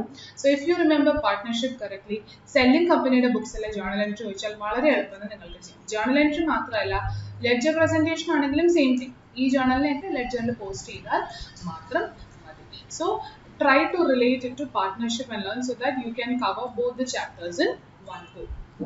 So now we move on to the important area wherein we are going to discuss about the journal entries in the books of purchasing company. നമ്മൾ കഴിഞ്ഞ ക്ലാസ്സിൽ intrinsic value absorptionൽ ഞാൻ പറഞ്ഞ journal entries തന്നെയാണ്. അതിന്റെ കൂടെ കുറച്ച് അഡീഷണൽ എൻട്രീസും അല്ലെങ്കിൽ ആ പറഞ്ഞ ജേർണൽ എൻട്രീസിന് കുറച്ച് മോടി പിടിപ്പിക്കുന്നത് മാത്രമേ നമ്മളിപ്പോൾ ഡിസ്കഷൻസ് ആയിട്ട് എടുക്കാൻ പോകുന്നത്. So in selling company start ചെയ്തപ്പോൾ നമ്മൾ ആദ്യം ഒരു പോയിന്റ് പറഞ്ഞു ദാറ്റ് ഏത് നേച്ചറിലുള്ള അമാൽഗമേഷൻ ആണെന്നും there is no difference for journal entries in the books of selling company, which means based on the type of amalgamation, be it a merger amalgamation or be it a purchase amalgamation, you will have differences while recording it in the purchasing company's books. So ഏറ്റവും ആദ്യത്തെ entry will be clean and clear in both cases. Business purchase account debit to liquidation അല്ല liquidator of selling company. രണ്ടാമത്തേതിലാണ് ആ മെത്തേഡ്സിന്റെ difference വരുന്നത്. അപ്പോൾ രണ്ട് method ആയിട്ട് തന്നെയാണ് നമ്മൾ ഡിസ്കസ് ചെയ്യാൻ പോകുന്നത്. Assets and liabilities taken over. രണ്ടാമത്തെ step. If we are following purchase method,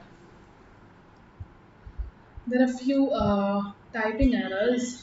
I'll make sure that it is corrected while giving to you, but I think you can understand it by reading the sentence. So purchase method അപ്പോൾ ഓർക്കുക അവിടെ assets and liabilities take over ചെയ്യുന്ന book വാല്യൂവിലായിരുന്നോ അതോ fair വാല്യൂവിലായിരുന്നോ? Agreed value, അതായത് ഏത് പൈസക്കാണോ agree ചെയ്തത് ആ വാല്യൂവിന് ആയിരിക്കും അല്ലേ. സോ അതിനെയാണ് എഗ്രീഡ് അല്ലെ ഫെയർ വാല്യൂ എന്നൊക്കെ നമ്മൾ പറയുന്നത്. So sundry assets account debit agreed value, sundry liabilities agreed value, business purchase agreed value. So here since the takeover happens at a price which can be different from the book value of these assets and liabilities, there is a chance that you might end up with a goodwill or capital asset. അതാണ് നമ്മൾ theory പറഞ്ഞപ്പോൾ അല്ലെങ്കിൽ journal entry എടുക്കുന്നതിന് മുൻപ് ആ ചാർട്ടായിട്ടും അല്ലെങ്കിൽ ടേബിളിലും പറഞ്ഞ same കാര്യം ജേർണൽ എൻട്രി മുഖേന പറഞ്ഞു എന്നുള്ളതേ ഉള്ളൂ. പർച്ചേസ് മെത്തേഡ് ആണെങ്കിൽ there could be a goodwill or capital reserve. അത് തൊട്ട് താഴെ ജേർണലിന്റെ രൂപത്തിൽ തന്നു. So if purchase consideration is greater than the assets taken over, it's a goodwill, debit goodwill. If it is the other way around, credit capital reserve. That is if you're following purchase method or if the amalgamation is in the nature of purchase. But if it is pooling of interest method, you are supposed to take over or record the assets and liabilities only at the book value, provided adjustments can be made to ensure accounting policies in a uniform ആക്കാൻ വേണ്ടി മാത്രമുള്ള change മാത്രമേ കൊണ്ടുവരാൻ പാടുള്ളൂ. So അങ്ങനെയൊന്നുമില്ലെങ്കിൽ sundry അസറ്റ്സും sundry ലൈബിലിറ്റീസും at balance sheet value ആയിരിക്കും. Balance sheet value in the sense balance sheet value which was recorded or present in the selling company's books. Yeah. 2. നമ്മൾ പറഞ്ഞിരുന്നു പൂളിംഗ് ഓഫ് ഇൻട്രസ്റ്റ് മെത്തേഡ് അല്ലെ മെർജറിൽ എല്ലാ റിസർവ്സും P and എല്ലും ഒക്കെ purchasing കമ്പനിയുടെ ബുക്സിലേക്ക് കൊണ്ടുവരണം.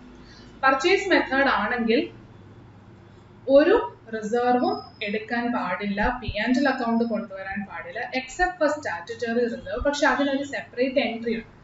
അതുകൊണ്ടാണ് പർച്ചേസ് മെത്തേഡിൽ രണ്ടാമത്തെ ജേർണൽ എൻട്രി വായിച്ചപ്പോൾ you only talked about sundry assets and liabilities. ഇവിടെ ഒരിടത്തും സെല്ലിംഗ് കമ്പനിയുടെ പി ആൻഡ് എല്ലിനെ കുറിച്ചോ ക്യാപിറ്റൽ റിസർവിനെ കുറിച്ചോ ജനറൽ റിസർവിനെ കുറിച്ചോ സ്റ്റാറ്റ്യൂട്ടറി റിസർവിനെ കുറിച്ച് പോലും പറഞ്ഞിട്ടില്ല. സ്റ്റാറ്റ്യൂട്ടറി റിസർവ്സ് മാത്രമേ എടുക്കാൻ പറ്റുള്ളൂ. പക്ഷെ ഈ ജേർണൽ എൻട്രിയുടെ ഭാഗമായിട്ടല്ല, സെപ്പറേറ്റ് ഒരു ജേർണൽ എൻട്രി ആയിട്ട് തന്നെയാണ് all together we are recording. But that doesn't happen for pooling of interest method. Pooling of interest method assets and liabilities ഏറ്റെടുക്കുമ്പോൾ അതിനോടൊപ്പം സെല്ലിംഗ് കമ്പനിയുടെ എല്ലാ പി ആൻഡ് എല്ലും ക്യാപിറ്റൽ റിസർവും റവന്യൂ റിസർവ്സും സ്റ്റാറ്റ്യൂട്ടറി റിസർവ്സും എല്ലാം നമ്മുടെ ബുക്സിലേക്ക് പ്രോഫിറ്റ് ആയിട്ട് കൊണ്ടുവരും. സോ അതിന്റെ ഭാഗമായിട്ട് statutory reserves of selling company we are credited. So credit ആയത് കാരണം ബാലൻസ് ഷീറ്റ് പർച്ചേസിംഗ് കമ്പനിയുടെ എഴുതുമ്പോൾ അവരുടെ ഓൾറെഡി ഉള്ള റിസർവ്സിന്റെ കൂടെ സെല്ലിംഗ് കമ്പനിയിൽ നിന്ന് വന്ന ഈ സ്റ്റാറ്റ്യൂട്ടറി റിസർവ്സും revenue capital P and L എല്ലാം നമ്മൾ റെക്കോർഡ് ചെയ്യും. You have business purchase, that is purchase consideration ആദ്യത്തെ എൻട്രിക്ക് നമ്മൾ എഴുതും.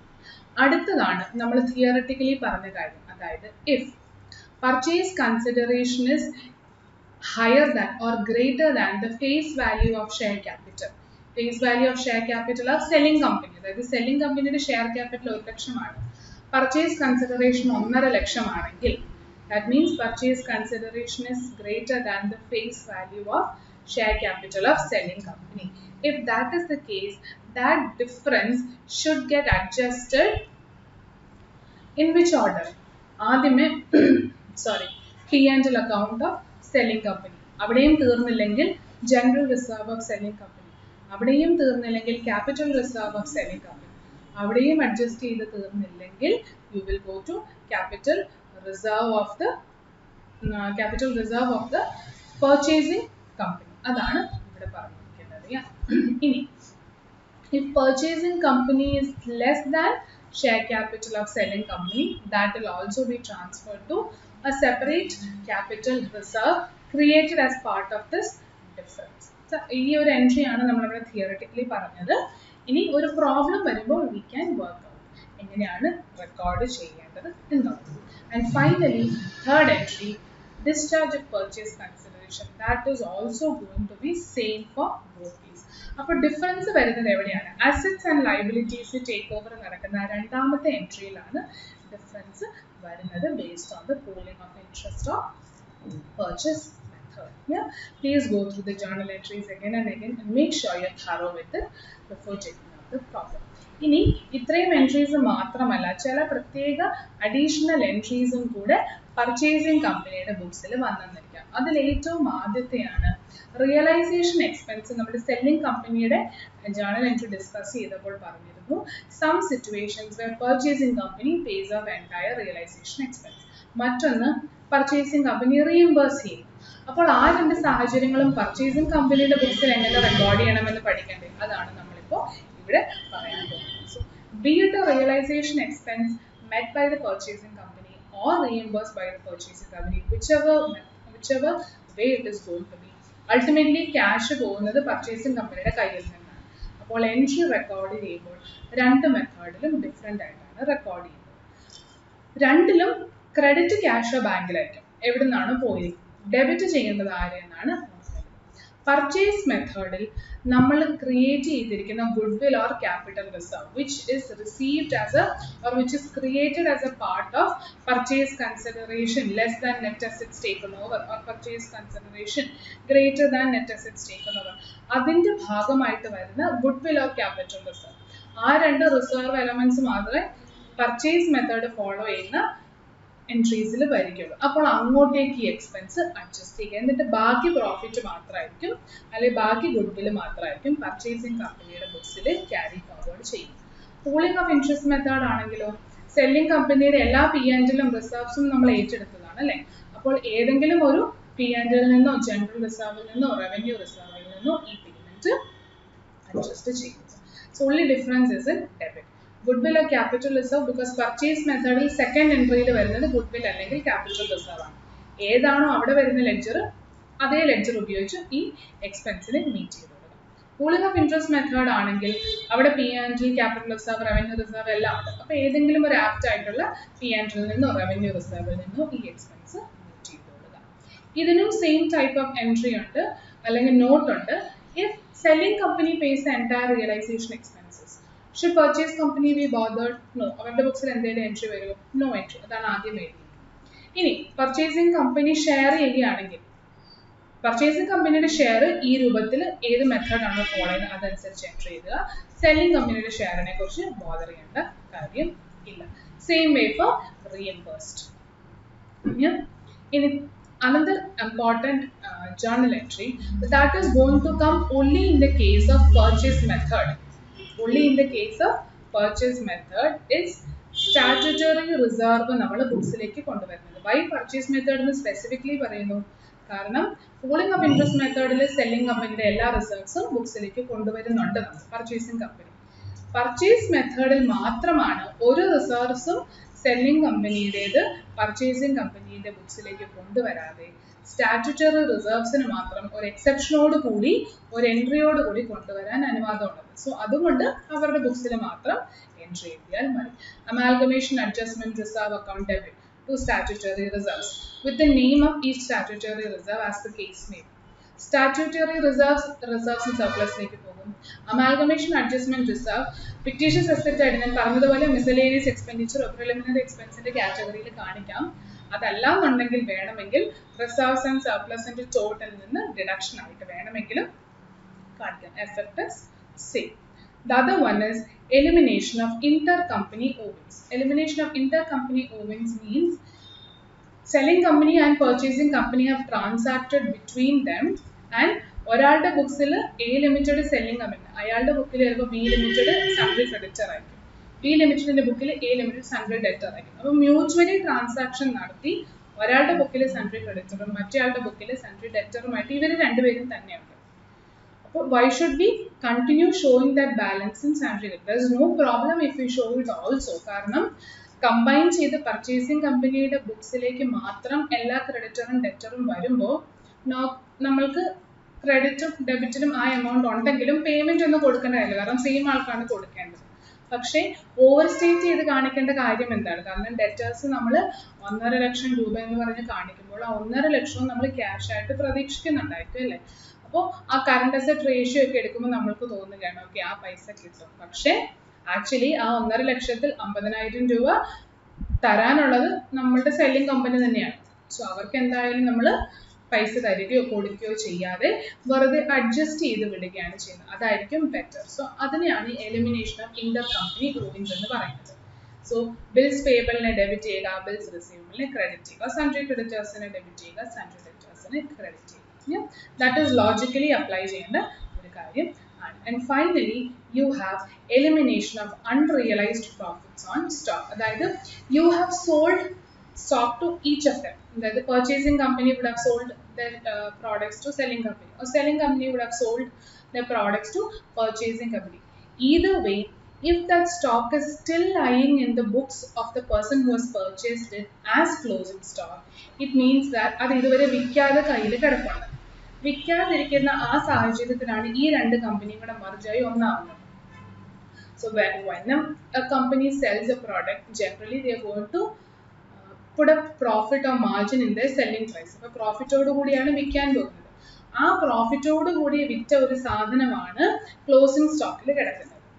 ക്ലോസിംഗ് സ്റ്റോക്കിൽ മറ്റൊരു കമ്പനിയുടെ ക്ലോസിംഗ് സ്റ്റോക്ക് ആയിട്ട് കിടക്കുന്നതുകൊണ്ട് വിരോധമില്ല. പക്ഷേ ഈ രണ്ട് കമ്പനിയും കൂടെ ഒന്നാകുമ്പോൾ ultimately it is like the profit of the same company included in the closing stock, which is an unrealised profit element പോലെയുള്ളത്.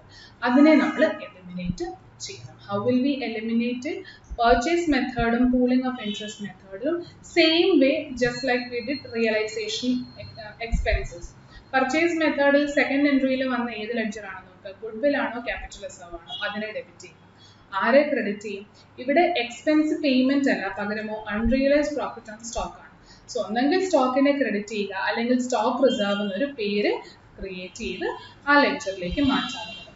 Pooling of interest method second entry il varunathu pala P&L ക്യാപിറ്റലും revenue reserves ആണ്. അതിൽ ഏതെങ്കിലും ഒന്നിലേക്ക് adjust ചെയ്യുക and credit to stock reserve stock. ഇനി realisation എക്സ്പെൻസിന് വേണ്ടി ഏത് ലെഡ്ജർ ആണ് നിങ്ങൾ ഡെബിറ്റിൽ യൂസ് ചെയ്യുന്ന പൂളിംഗ് ഓഫ് ഇൻട്രസ്റ്റ്, അത് തന്നെ അൺറിയലൈസ്ഡ് പ്രോഫിറ്റ് ഓൺ സ്റ്റോക്കിലും യൂസ് ചെയ്യാൻ ശ്രമിക്കുക. പ്രൊവൈഡഡ് അതിനകത്ത് ബാലൻസ് ഉണ്ട്. ബാലൻസ് തീർന്നു കഴിഞ്ഞാൽ അടുത്ത ലെഡ്ജറിലേക്ക് പോകാം. പക്ഷെ അല്ലാന്നുണ്ടെങ്കിൽ kind of same entries in realization expense and unrealized profit on stock. Only difference will be in credit. Realization case the cash or bank ആവും. Unrealized profit case the stock reserve അല്ലെങ്കിൽ directly stock ൽ നിന്നുള്ള reduction വേണമെങ്കിലും ആവാം. Yeah. So with that journal entries are complete. Then we have few special cases. Special cases in the sense, I'm not going to take it up now. ഒരു problem വരുമ്പോൾ we will come back to this theory. But just to brief on it, നമ്മൾ journal entry എഴുതിയപ്പോൾ പറഞ്ഞ ഒന്ന് രണ്ട് points ആണ്. A purchasing company, ഇവർ വിൽക്കുന്നതിനാല് amalgamate ആവുന്നതിന് മുൻപ് പർച്ചേസിംഗ് കമ്പനി സെല്ലിംഗ് കമ്പനിയുടെ കുറേ ഷെയർസ് വാങ്ങിച്ചിട്ടുണ്ട്. സെല്ലിംഗ് കമ്പനി പർച്ചേസിംഗ് കമ്പനിയുടെ കുറേ ഷെയർസ് വാങ്ങിച്ചിട്ടുണ്ട്. ഇനി സെല്ലിംഗ് കമ്പനി പർച്ചേസിംഗ് കമ്പനിയുടെ ഷെയറും പർച്ചേസിംഗ് കമ്പനി സെല്ലിംഗ് കമ്പനിയുടെ ഷെയറും മ്യൂച്വലിയും വാങ്ങിച്ചിട്ടുണ്ട്. ഇങ്ങനെയുള്ള മൂന്ന് സാഹചര്യത്തിൽ how should you go about accounting? Because purchase consideration അപ്പോൾ കമ്പ്യൂട്ട് ചെയ്യുന്നത് കുറച്ച് വ്യത്യസ്തമായ രീതിയിലാണ്. കാരണം നമ്മൾ പേ ചെയ്യുമ്പോൾ ആരാണോ പൈസ എന്ന് അവർക്ക് തന്നെ പേ ചെയ്യേണ്ട സിറ്റുവേഷൻ ഒക്കെ വരും അല്ലേ. അപ്പോൾ അത് നോക്കി കുറച്ച് അഡ്ജസ്റ്റ്മെന്റ് വരാനുണ്ട്. When you find investment in any of the books, selling കമ്പനിയുടെയോ പർച്ചേസിംഗ് കമ്പനിയുടെയോ ബുക്സിൽ ഇൻവെസ്റ്റ്മെന്റ് കാണുകയാണ് in shares of those selling and purchasing. ആരുമായിട്ടാണോ ട്രാൻസാക്ട് ചെയ്യാൻ പോകുന്നത് അവരിൽ തന്നെ ഒരു ഇൻവെസ്റ്റ്മെന്റ് ഉണ്ടെങ്കിൽ നമ്മൾ ഈ സ്പെഷ്യൽ കേസസിലേക്ക് വരും. But that point I'm not going to discuss. നമ്മൾ ചെയ്യേണ്ട ആ മെത്തേഡ് ഞാൻ തിയററ്റിക്കലി തന്നു എന്നുള്ളതേ ഉള്ളൂ. But we will take it up 3 cases under when we actually deal with such problems. Yeah. Simultaneous linear equation ഏറ്റവും അവസാനം എഴുതിയിരിക്കുന്നത് കൈൻഡ് ഓഫ് നമ്മൾ പർച്ചേസ് കൺസിഡറേഷൻ്റെ ക്വസ്റ്റ്യൻ നമ്പർ 4 ചെയ്തതിൻ്റെ സെയിം ആ ഒരു explanation. So anyway, I hope you are now thorough with the journal entries. ഒന്നും കൂടെ recollect ചെയ്തോളുക. But let us not waste any more time and start taking up problems. അതായത് journal amalgamation question വന്നു കഴിഞ്ഞാൽ എങ്ങനെ deal ചെയ്യണമെന്നുള്ളത് കൂടെ നമ്മൾക്കൊന്ന് ചെയ്തു. So question number 5. The following was the balance sheet of B Limited as on 31st March 2018. Equity and liabilities, shareholders funds, share capital, reserves and surplus. Surplus negative ആണ് വന്നിരിക്കുന്നത്. Long term borrowings under trade payables. Assets tangible assets, inventories, trade receivables and cash equivalents. We are also given the breakup of each of these note. First one capital authorized തന്നിട്ടുള്ള question mark ആണ്.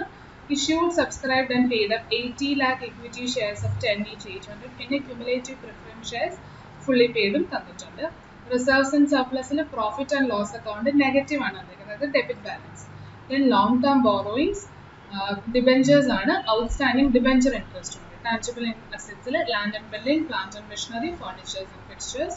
cash and cash equivalents, you have bank balance and cash in hand. Now, on 1/4/2018, balance sheet is 31st March 2018. Next day, P Limited took over the entire business of V Limited on the following terms.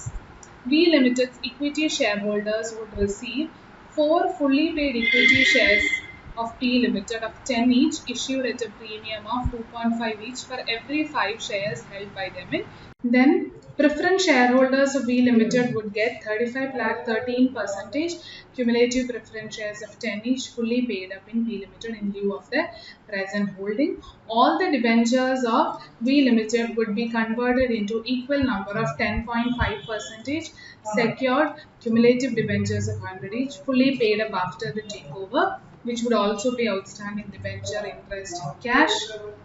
Expenses of amalgamation were to be borne by P Limited. P Limited ആരാണ് ഇവിടെ? P Limited took over. P Limited ആണ് transferee അല്ലെങ്കിൽ purchasing company. അവരാണ് expense pay ചെയ്യുന്നത്. Expenses came to 2 lakhs. P Limited discovered that its creditors included 7 lakhs due to V Limited for goods purchase. അതായത് Inter company ഓവിങ്സിനെ കുറിച്ചാണ് പറയുന്നത്. P Limitedന്റെ creditors ലിസ്റ്റിൽ V Limited ഉണ്ട്. അപ്പോൾ V Limitedന്റെ sundry debtors ലിസ്റ്റിൽ P Limited കാണും. So we have to see what can we do about it.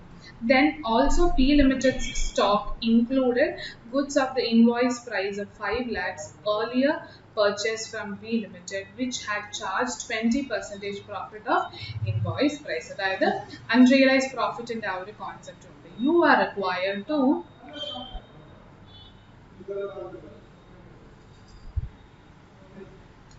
are required to prepare realization account in the books of V Limited. അതായത് selling കമ്പനിയുടെ ബുക്സിൽ realisation account prepare ചെയ്യാൻ പറഞ്ഞിരിക്കുന്നത്. നമ്മൾ journal എൻട്രിയിൽ പല journal entry പഠിച്ചു, അതിൽ എല്ലാം ഒന്നും റിയലൈസേഷനെ അഫക്റ്റ് ചെയ്യുന്നില്ല. അപ്പോൾ റിയലൈസേഷനെ അഫക്റ്റ് ചെയ്യുന്ന ജേർണൽ എൻട്രീസ് മാത്രം എടുത്ത് അതിൻ്റെ പോസ്റ്റിംഗ് ചെയ്യാനാണ് ആദ്യത്തെ കാര്യം പറഞ്ഞിരിക്കുന്നത്.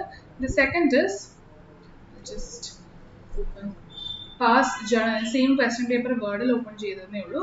Past journal entries in the books of P Limited, assuming it to be an amalgamation in the nature of merger. അതായത് ക്വസ്റ്റനിൽ തന്നെ നമ്മളോട് പറഞ്ഞിട്ടുണ്ട് മെർജർ ആയിട്ട് ട്രീറ്റ് ചെയ്തുകൊണ്ട് അമാൽഗമേഷൻ ചെയ്തോളൂ എന്നുള്ളത്. So first step is to find out what? If we have to prepare realization account, or if we have to post the entries in books of purchasing company, we need to first find out the purchase consideration. So let us take up that first.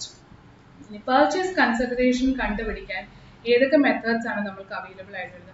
Net assets, net payments, lump sum, intrinsic value അല്ലേ? ഇതിനകത്ത് lump sum പറ്റില്ല, കാരണം ഉണ്ടായിരുന്നെങ്കിൽ already തന്നേനെ. Net assets പറ്റുമെന്ന് ചോദിച്ചാൽ അതിനെക്കുറിച്ചും ഒന്നും പറയുന്നില്ല. പക്ഷേ നെറ്റ് പേയ്മെന്റ്സിനെ കുറിച്ച് എന്തെങ്കിലും പറയുന്നുണ്ടോ എന്ന് നോക്കിയും. നെറ്റ് പേയ്മെന്റ്സ് ആർക്കാണ് കൊടുക്കേണ്ടത്? നെറ്റ് പേയ്മെന്റ്സ് നമ്മൾ കൺസിഡർ ചെയ്യാൻ നേരത്തെ ഷെയർ ഹോൾഡേഴ്സിന് കൊടുക്കുന്ന പേയ്മെന്റ് മാത്രം ഡെഫിനറ്റ് ആയിട്ട് നമ്മൾക്ക് കമ്പ്യൂട്ട് ചെയ്യാൻ പറ്റുകയാണെങ്കിൽ then go for net payments എന്നാണ്. സോ ഇവിടെ ഷെയർ ഹോൾഡേഴ്സ് എന്ന് പറയുന്നത് ആരൊക്കെയാണ്? ഇക്വിറ്റിയും പ്രിഫറൻസും. അവർക്ക് കൊടുക്കേണ്ടത് എങ്ങനെയാണെന്ന് ഡെഫിനറ്റ് ആയിട്ട് നമ്മൾക്ക് കണ്ടുപിടിക്കാൻ പറ്റുന്നുണ്ട്. Therefore, we are going to use net payments method. But if any of this payment method ഒരു amount എങ്കിലും കണ്ടുപിടിക്കാൻ നമ്മൾക്ക് ബുദ്ധിമുട്ടായിരുന്നെങ്കിൽ then we would have opted net assets method without any doubt. net assets methodന് ഏത് value അസറ്റും ലയബിലിറ്റിക്കും കൊടുക്കുമെന്ന് ചിന്തിച്ചു കഴിഞ്ഞാൽ whatever is given in the balance sheet agreed value ആയിട്ട് take over value ആയിട്ട് വേറൊരു എമൗണ്ടും തന്നിട്ടില്ലെങ്കിൽ ബാലൻസ് ഷീറ്റിലുള്ളത് അങ്ങനെ തന്നെ നമ്മൾ agreed value അല്ലെങ്കിൽ ടേക്ക് ഓവർ ആയിട്ട് കൺസിഡർ ചെയ്യും. Yeah. So let us work out in question number 5 now.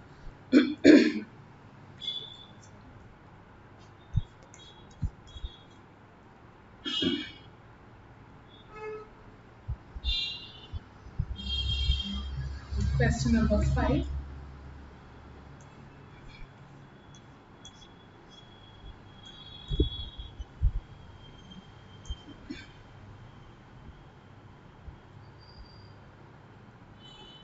Question number 5.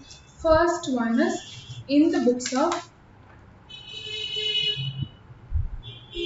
V Limited. Then the purchasing company, we have to open realization account. Yeah, that's the first number. ആണ്. അത് മാത്രമല്ല, so അതിന് number ഉണ്ടായിരുന്നു ABC എന്നൊക്കെ പറയുന്നത്. അത് കൊടുത്ത് വേണം നിങ്ങൾ റെഫറൻസ് ചെയ്താൽ. തൽക്കാലം ഞാൻ എഴുതിയില്ലെന്നേ ഉള്ളൂ.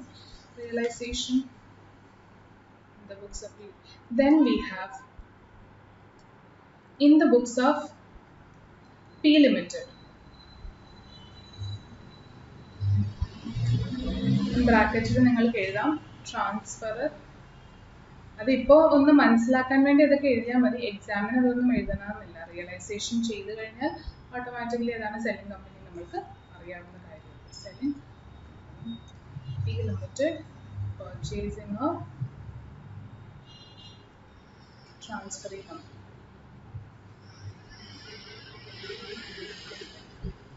We have to prepare journal entries.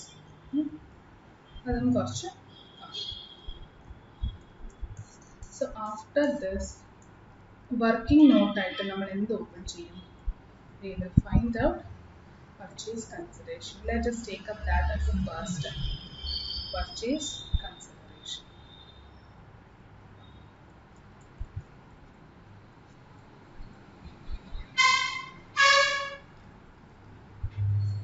Purchase consideration നമ്മൾ പറഞ്ഞ കാര്യം തന്നെ. നെറ്റ് പേയ്മെന്റ്സ് മെത്തേഡ് യൂസ് ചെയ്യുമ്പോൾ ഷെയർ ഹോൾഡേഴ്സ് ഓഫ് സെല്ലിംഗ് കമ്പനിക്ക് എങ്ങനെയാണോ പേയ്മെന്റ് കൊടുക്കുന്നത് അതിന്റെ അഗ്രിഗേറ്റ് ആണ് എടുക്കുന്നത്. സോ ആദ്യമേ ഇക്വിറ്റി ഷെയർ ഹോൾഡേഴ്സിന്റെ കാര്യം നമ്മൾക്കറിയാം.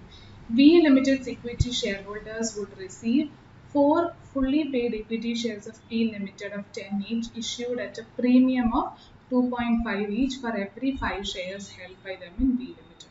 So അത് കണ്ടുപിടിക്കണമെങ്കിൽ first we need to know the equity shares held or equity shares of V Limited, which is 80 lakh rupees. So let us compute. Payment to equity shareholders.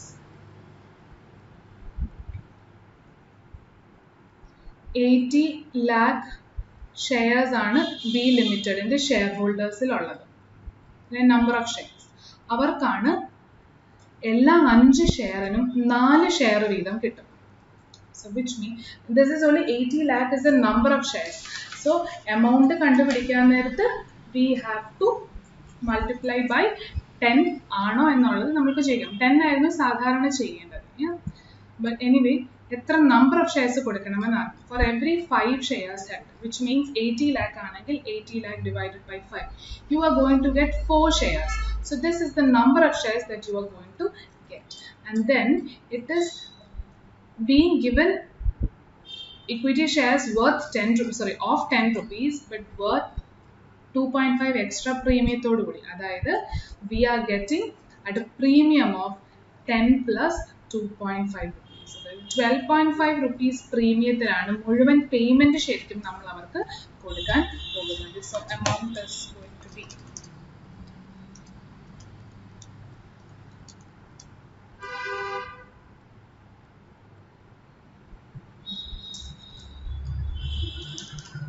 $80 lakh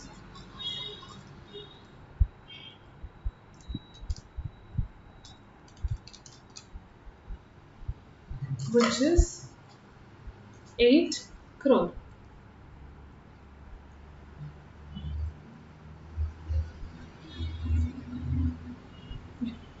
Payment to equity shareholders കിട്ടി. ഇനി അടുത്തത് അവർക്ക് preference share ഹോൾഡേഴ്സും കൂടെ ഉണ്ട്. Payment to preference shareholders.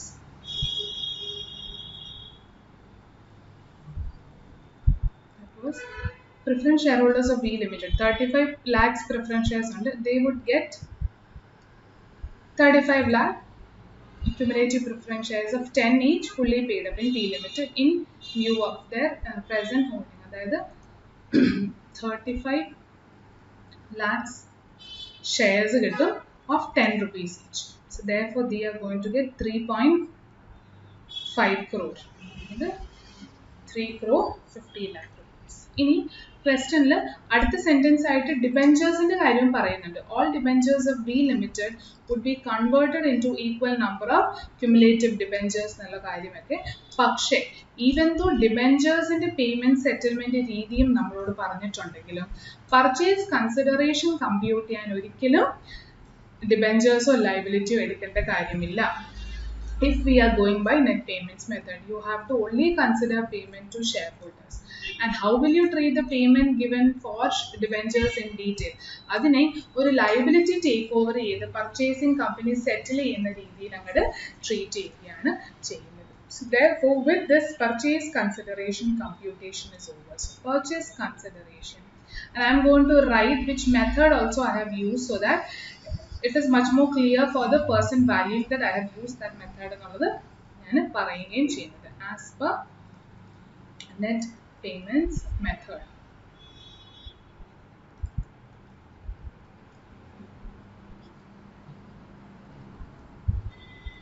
So 11 crore 50 lakh ആണ് നമ്മളുടെ purchase consideration. So once we have received that, let us go ahead and fill in the realization. ആദ്യമേ നമ്മൾക്ക് realization ചെയ്യും, അതായത് selling companyയുടെ ബുക്സിൽ.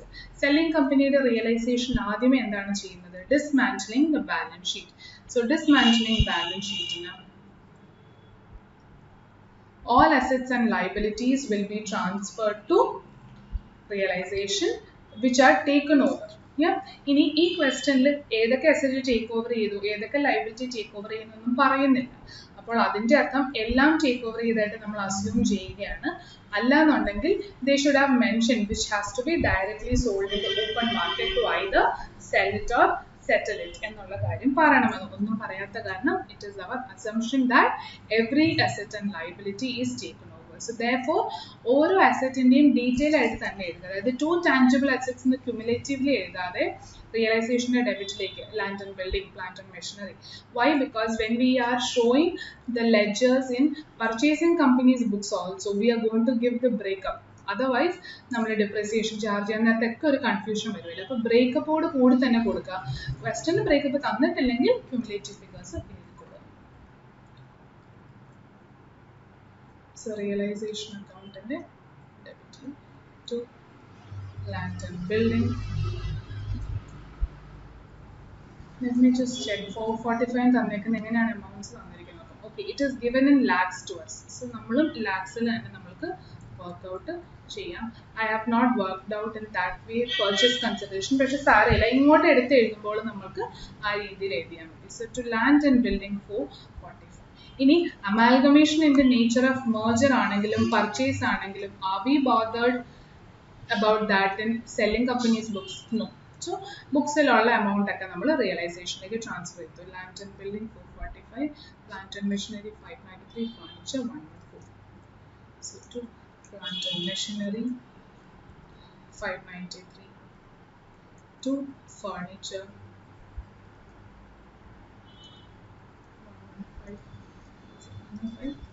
114.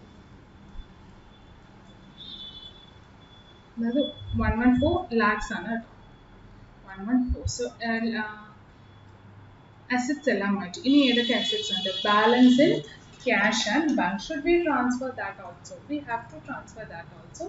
If not specifically mentioned that cash should not be taken over. അങ്ങനെയൊന്നും പറയാത്ത സ്ഥിതിക്ക് അതും നമ്മൾ ഏറ്റെടുക്കും. പക്ഷേ assets അത് മാത്രമേ ഉള്ളൂ. We have inventory, trade receivables എല്ലാം ഉണ്ട്. So അതും കൂടെ ആദ്യമേ ഒന്ന് റെക്കോർഡ് ചെയ്യും. Inventory 380 and trade receivables 256. So to inventory 380. This portion is similar to partnership dissolution ൽ പഠിച്ചത് തന്നെ. Yeah. To trade receivables.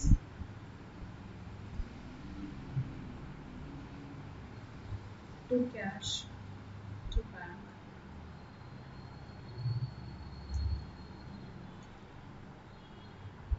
To 56.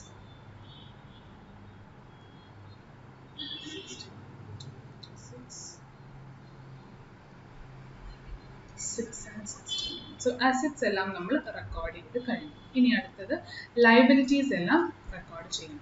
Liability, long term liability, debenture 600 outstanding debenture 30 എന്നും തന്നിട്ടുണ്ട്. പിന്നെ ട്രേഡ് പേയബിൾസ് 170. ഇത് മാത്രമാണ് നമ്മൾക്ക് തന്നിരിക്കുന്നത്. സോ അത് തന്നെയാണ് നമ്മൾ ടേക്ക് ഓവർ ചെയ്യാൻ പോകുന്നത്. ബൈ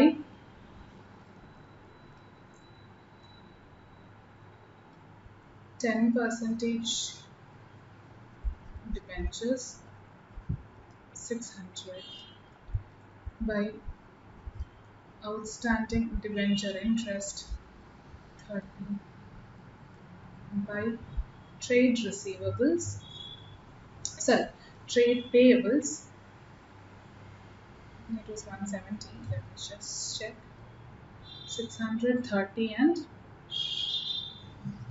170. So നമ്മൾ എന്ത് ചെയ്തു?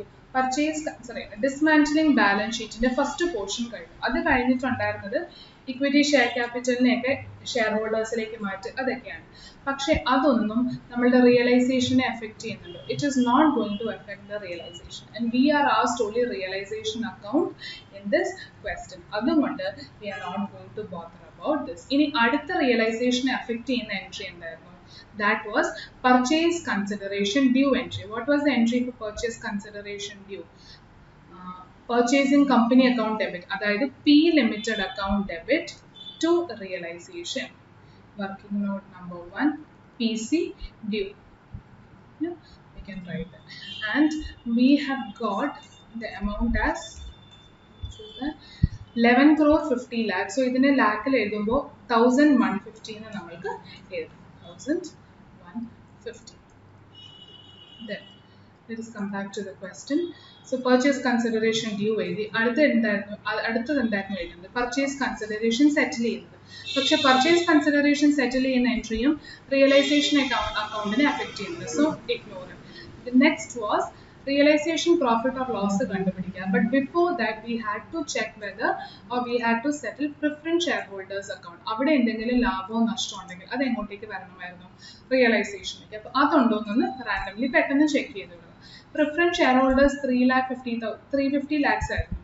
നമ്മൾ അവർക്ക് കൊടുക്കാൻ പോകുന്നതും by issuing 35 lakh of 10 rupees. So which means we are settling them at neither a profit nor a loss. At par value ലാണ് സെറ്റിൽ ചെയ്യുന്നത്. So profit or loss arise ചെയ്യുന്ന സിറ്റുവേഷൻ വരുന്നില്ല. അതുകൊണ്ട് റിയലൈസേഷൻ അക്കൗണ്ടിലേക്ക് വരേണ്ട ഒരു എമൗണ്ടും അവിടുന്നും ഇല്ല. So then the next step is to find out the profit or loss from realization account. Realization expense I think ഉണ്ട്, അതും കൂടെ ഒന്ന് വായിച്ചേക്കാം. Realization expense, I forgot that one, I think. Yeah, realization expense were to be borne by P Limited, which means purchasing company bear ചെയ്യുന്നതാണ് പറയുന്നത്. അപ്പോൾ selling കമ്പനിയുടെ ബുക്സിൽ എന്തെങ്കിലും entry ഉണ്ടോ? ഒരു എൻട്രിയും റെക്കോർഡ് ചെയ്യേണ്ട കാര്യമില്ല. So we can now go ahead and find the profit as said earlier. So 1150 plus 170 plus 630 minus 232 minus 114. So the profit is 87 lakhs, and this 87 lakhs will go to whom? It will go to always equity shareholders, with an exception if preference shareholders are participating preference shareholders എന്ന് പറഞ്ഞാൽ മാത്രം അവർക്കും കൂടെ കൊടുക്കേണ്ടി വരും. പക്ഷെ അങ്ങനെ ഒരു കൊടുക്കുന്ന ക്വസ്റ്റ്യൻ നമ്മൾക്ക് വരാറില്ല. വന്നു കഴിഞ്ഞാൽ you have to give them. Yeah? But otherwise in normal situation a question is silent always to equity shareholders, be it profit or loss. So equity shareholders profit നമ്മൾ transfer ചെയ്യും. So amount is 87, അതായത് 87. So with that, realization account in the books of selling company is complete. Now we have to record the journal entries in the books of purchasing company. ഇവിടെ നമ്മൾ എന്താ ആലോചിക്കണം? We have to check whether amalgamation is in the nature of merger or purchase. ഇവിടെ merger എന്ന് assume ചെയ്യാൻ പറഞ്ഞിട്ടുണ്ട്. അതുകൊണ്ട് we are going to take up in that manner. അപ്പോൾ journal entry എഴുതുമ്പോൾ നിങ്ങൾ ആ ഹെഡിങ്ങിൽ അതൊന്ന് എഴുതി കഴിഞ്ഞാൽ നിങ്ങൾക്ക് റിവൈസ് ചെയ്യുമ്പോഴും എക്സാമിന് എഴുതുമ്പോഴും കുറച്ചുകൂടെ നല്ലതായിരിക്കും. Amalgamation in the nature of merger. So which method are we going to take up? We are going to take up pooling of interest method in the nature of merger. So first entry is business purchase account debit.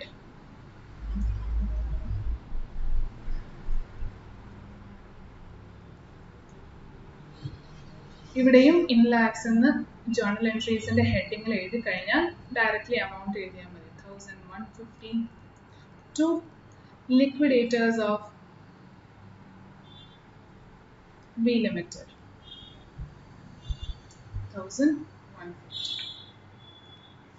Second entry ആണ് pooling of interest method വഴി നമ്മൾ ചിന്തിക്കുന്നത്. Pooling of ഇൻട്രസ്റ്റിൽ നമ്മൾ പറഞ്ഞതാണ് എല്ലാ profit reserves എല്ലാം of selling company we will transfer to the books of purchasing company also. Purchase മെത്തേഡിലാണെങ്കിലാണ് ഒരു റിസർവും ട്രാൻസ്ഫർ ചെയ്യാത്തതും purchase consideration if it is greater than net asset or less than net asset goodwill അല്ലെ capital reserve എന്ന് concept വരുന്നത്. ഇവിടെ അതല്ല, എല്ലാ അസറ്റ്സ് ആൻഡ് ലയബിലിറ്റിയും റിസർവ്സും ടേക്ക് ഓവർ ചെയ്യും. അപ്പോൾ ടേക്ക് ഓവർ ചെയ്യുമ്പോൾ അല്ലെങ്കിൽ ഇവിടെ അത് റെക്കോർഡ് ചെയ്യുമ്പോൾ ഓരോ അസറ്റ് ആയിട്ട് തന്നെ റെക്കോർഡ് ചെയ്യും. In pooling of interest method all assets and liabilities will be recorded at the balance sheet value. Yeah, so 445. Isn't it 445? 445. 593, 114.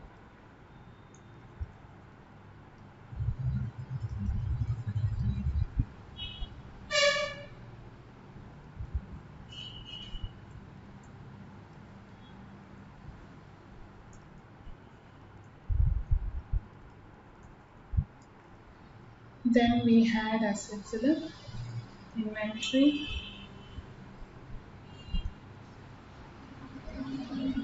trade receivables ഉണ്ടായിരുന്നു,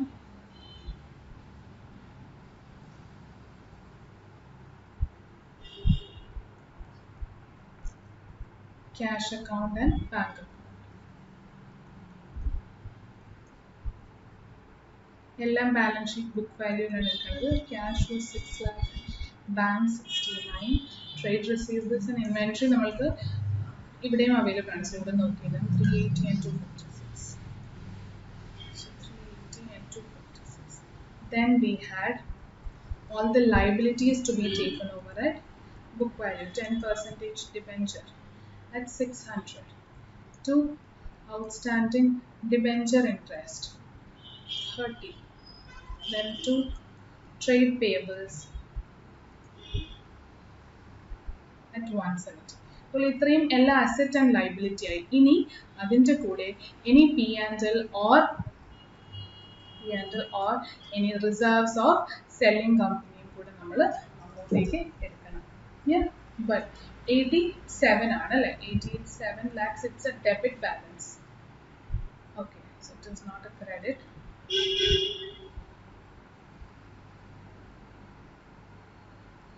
Any other reserve ഇല്ല. ആ ഒരു 87 ഡെബിറ്റ് ബാലൻസ് P&L മാത്രമേ ഉള്ളൂ. So അതും നമ്മൾ take over ചെയ്യും. Okay, so I have given one line item വിട്ടിട്ടുണ്ട്. So therefore I can write 87 P&L debit balance നമ്മൾ ടേക്ക് ഓവർ ചെയ്യും. After this you will post it to business purchase account and then just check whether the balance get tally ആകുമോ എന്നുള്ള കാര്യം നോക്കാം. Business purchase എത്രയായിരുന്നു? 1150.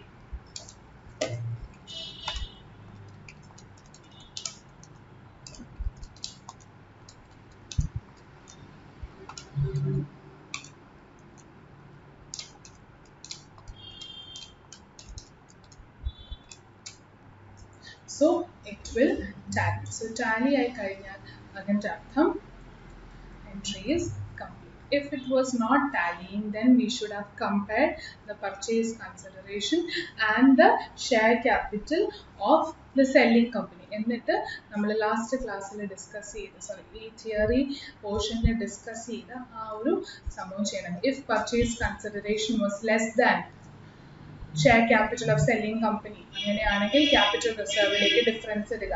If purchase consideration is more than the share capital of selling company, അങ്ങനെയാണെങ്കിൽ ഓരോ ഡിഫറൻസും ആ difference എങ്ങോട്ടേക്ക് adjust ചെയ്യണമായിരുന്നു? നമ്മൾ റെക്കോർഡ് ചെയ്യാൻ പോകുന്ന സെല്ലിംഗ് കമ്പനിയുടെ ഓരോ P&L, ക്യാപിറ്റൽ റിസർവ്, ജനറൽ റിസർവിനെ അഡ്ജസ്റ്റ് ചെയ്ത് എലിമിനേറ്റ് ചെയ്യണം. പക്ഷേ ഈ ഒരു എൻട്രിയിൽ അതിൻ്റെ ഒന്നും ആവശ്യമില്ല, കറക്റ്റ്ലി ടാലി ആയി വരുന്നത്. So we can stop it here. Then the third entry was settling this liquidators of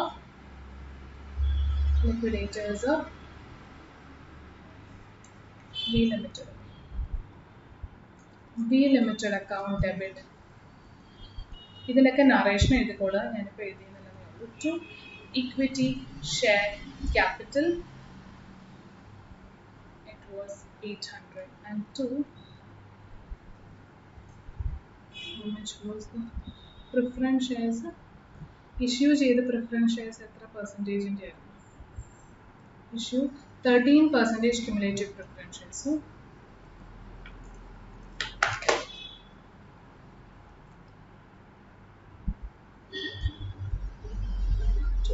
13% preference share capital 350. ഇത് രണ്ടും എഴുതിയിരിക്കുന്ന ബ്രേക്കപ്പ് പർച്ചേസ് കൺസിഡറേഷൻ കമ്പ്യൂട്ട് ചെയ്ത പേയ്മെന്റ് ഷീറ്റിലാണ്. സോ അവിടെ നിന്നാണ് നമ്മളിത് റെക്കോർഡ് ചെയ്യുന്നത്. 350. ഇവിടെ നമുക്ക് മേജർ എൻട്രീസ് എല്ലാം തീരും, പക്ഷേ we had certain additional entries that were given.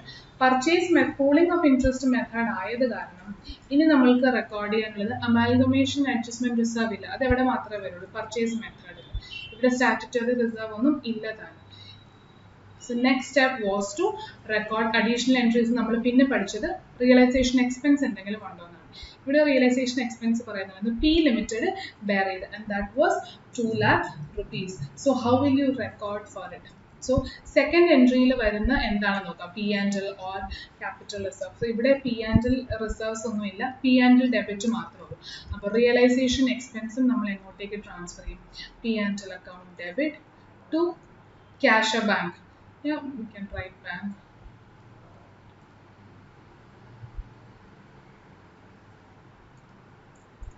₹2 lakh.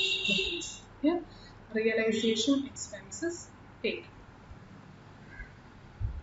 Then we had interowing companies. Interowing balances ഉണ്ടായിരുന്നു.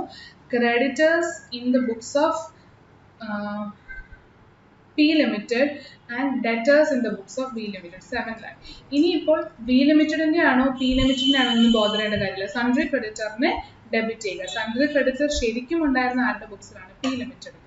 P Limitedന്റെ ബുക്സിൽ ഉണ്ടായിരുന്നത് സൺട്രി ഡെറ്റർ ആയിരുന്നു. അപ്പോൾ സൺട്രി ഡെറ്ററും ഓൾറെഡി നമ്മുടെ ബുക്സിലേക്ക് വന്നു കഴിഞ്ഞു. എങ്ങനെ? സെക്കൻഡ് എൻട്രിയിൽ ട്രേഡ് റിസീവബിൾസ് പി ലിമിറ്റഡിന്റെ ആയിരുന്നു, വി ലിമിറ്റഡിന്റെ ആയിരുന്നു. അത് നമ്മൾ ബുക്സിലേക്ക് കൊണ്ടുവന്ന് കഴിഞ്ഞപ്പോൾ സൺട്രി ഡെറ്ററും നമ്മുടെ ബുക്സിലേക്ക് തന്നെയായി. So therefore we can merely debit in this way. Trade payables account debit. അപ്പോൾ ഓഫ് പി ലിമിറ്റഡ് ഒന്നും എഴുതേണ്ട കാര്യമൊന്നുമില്ല. Trade payables account debit 7 lakh to trade receivables account 7 lakh. Then we had stock reserve portion.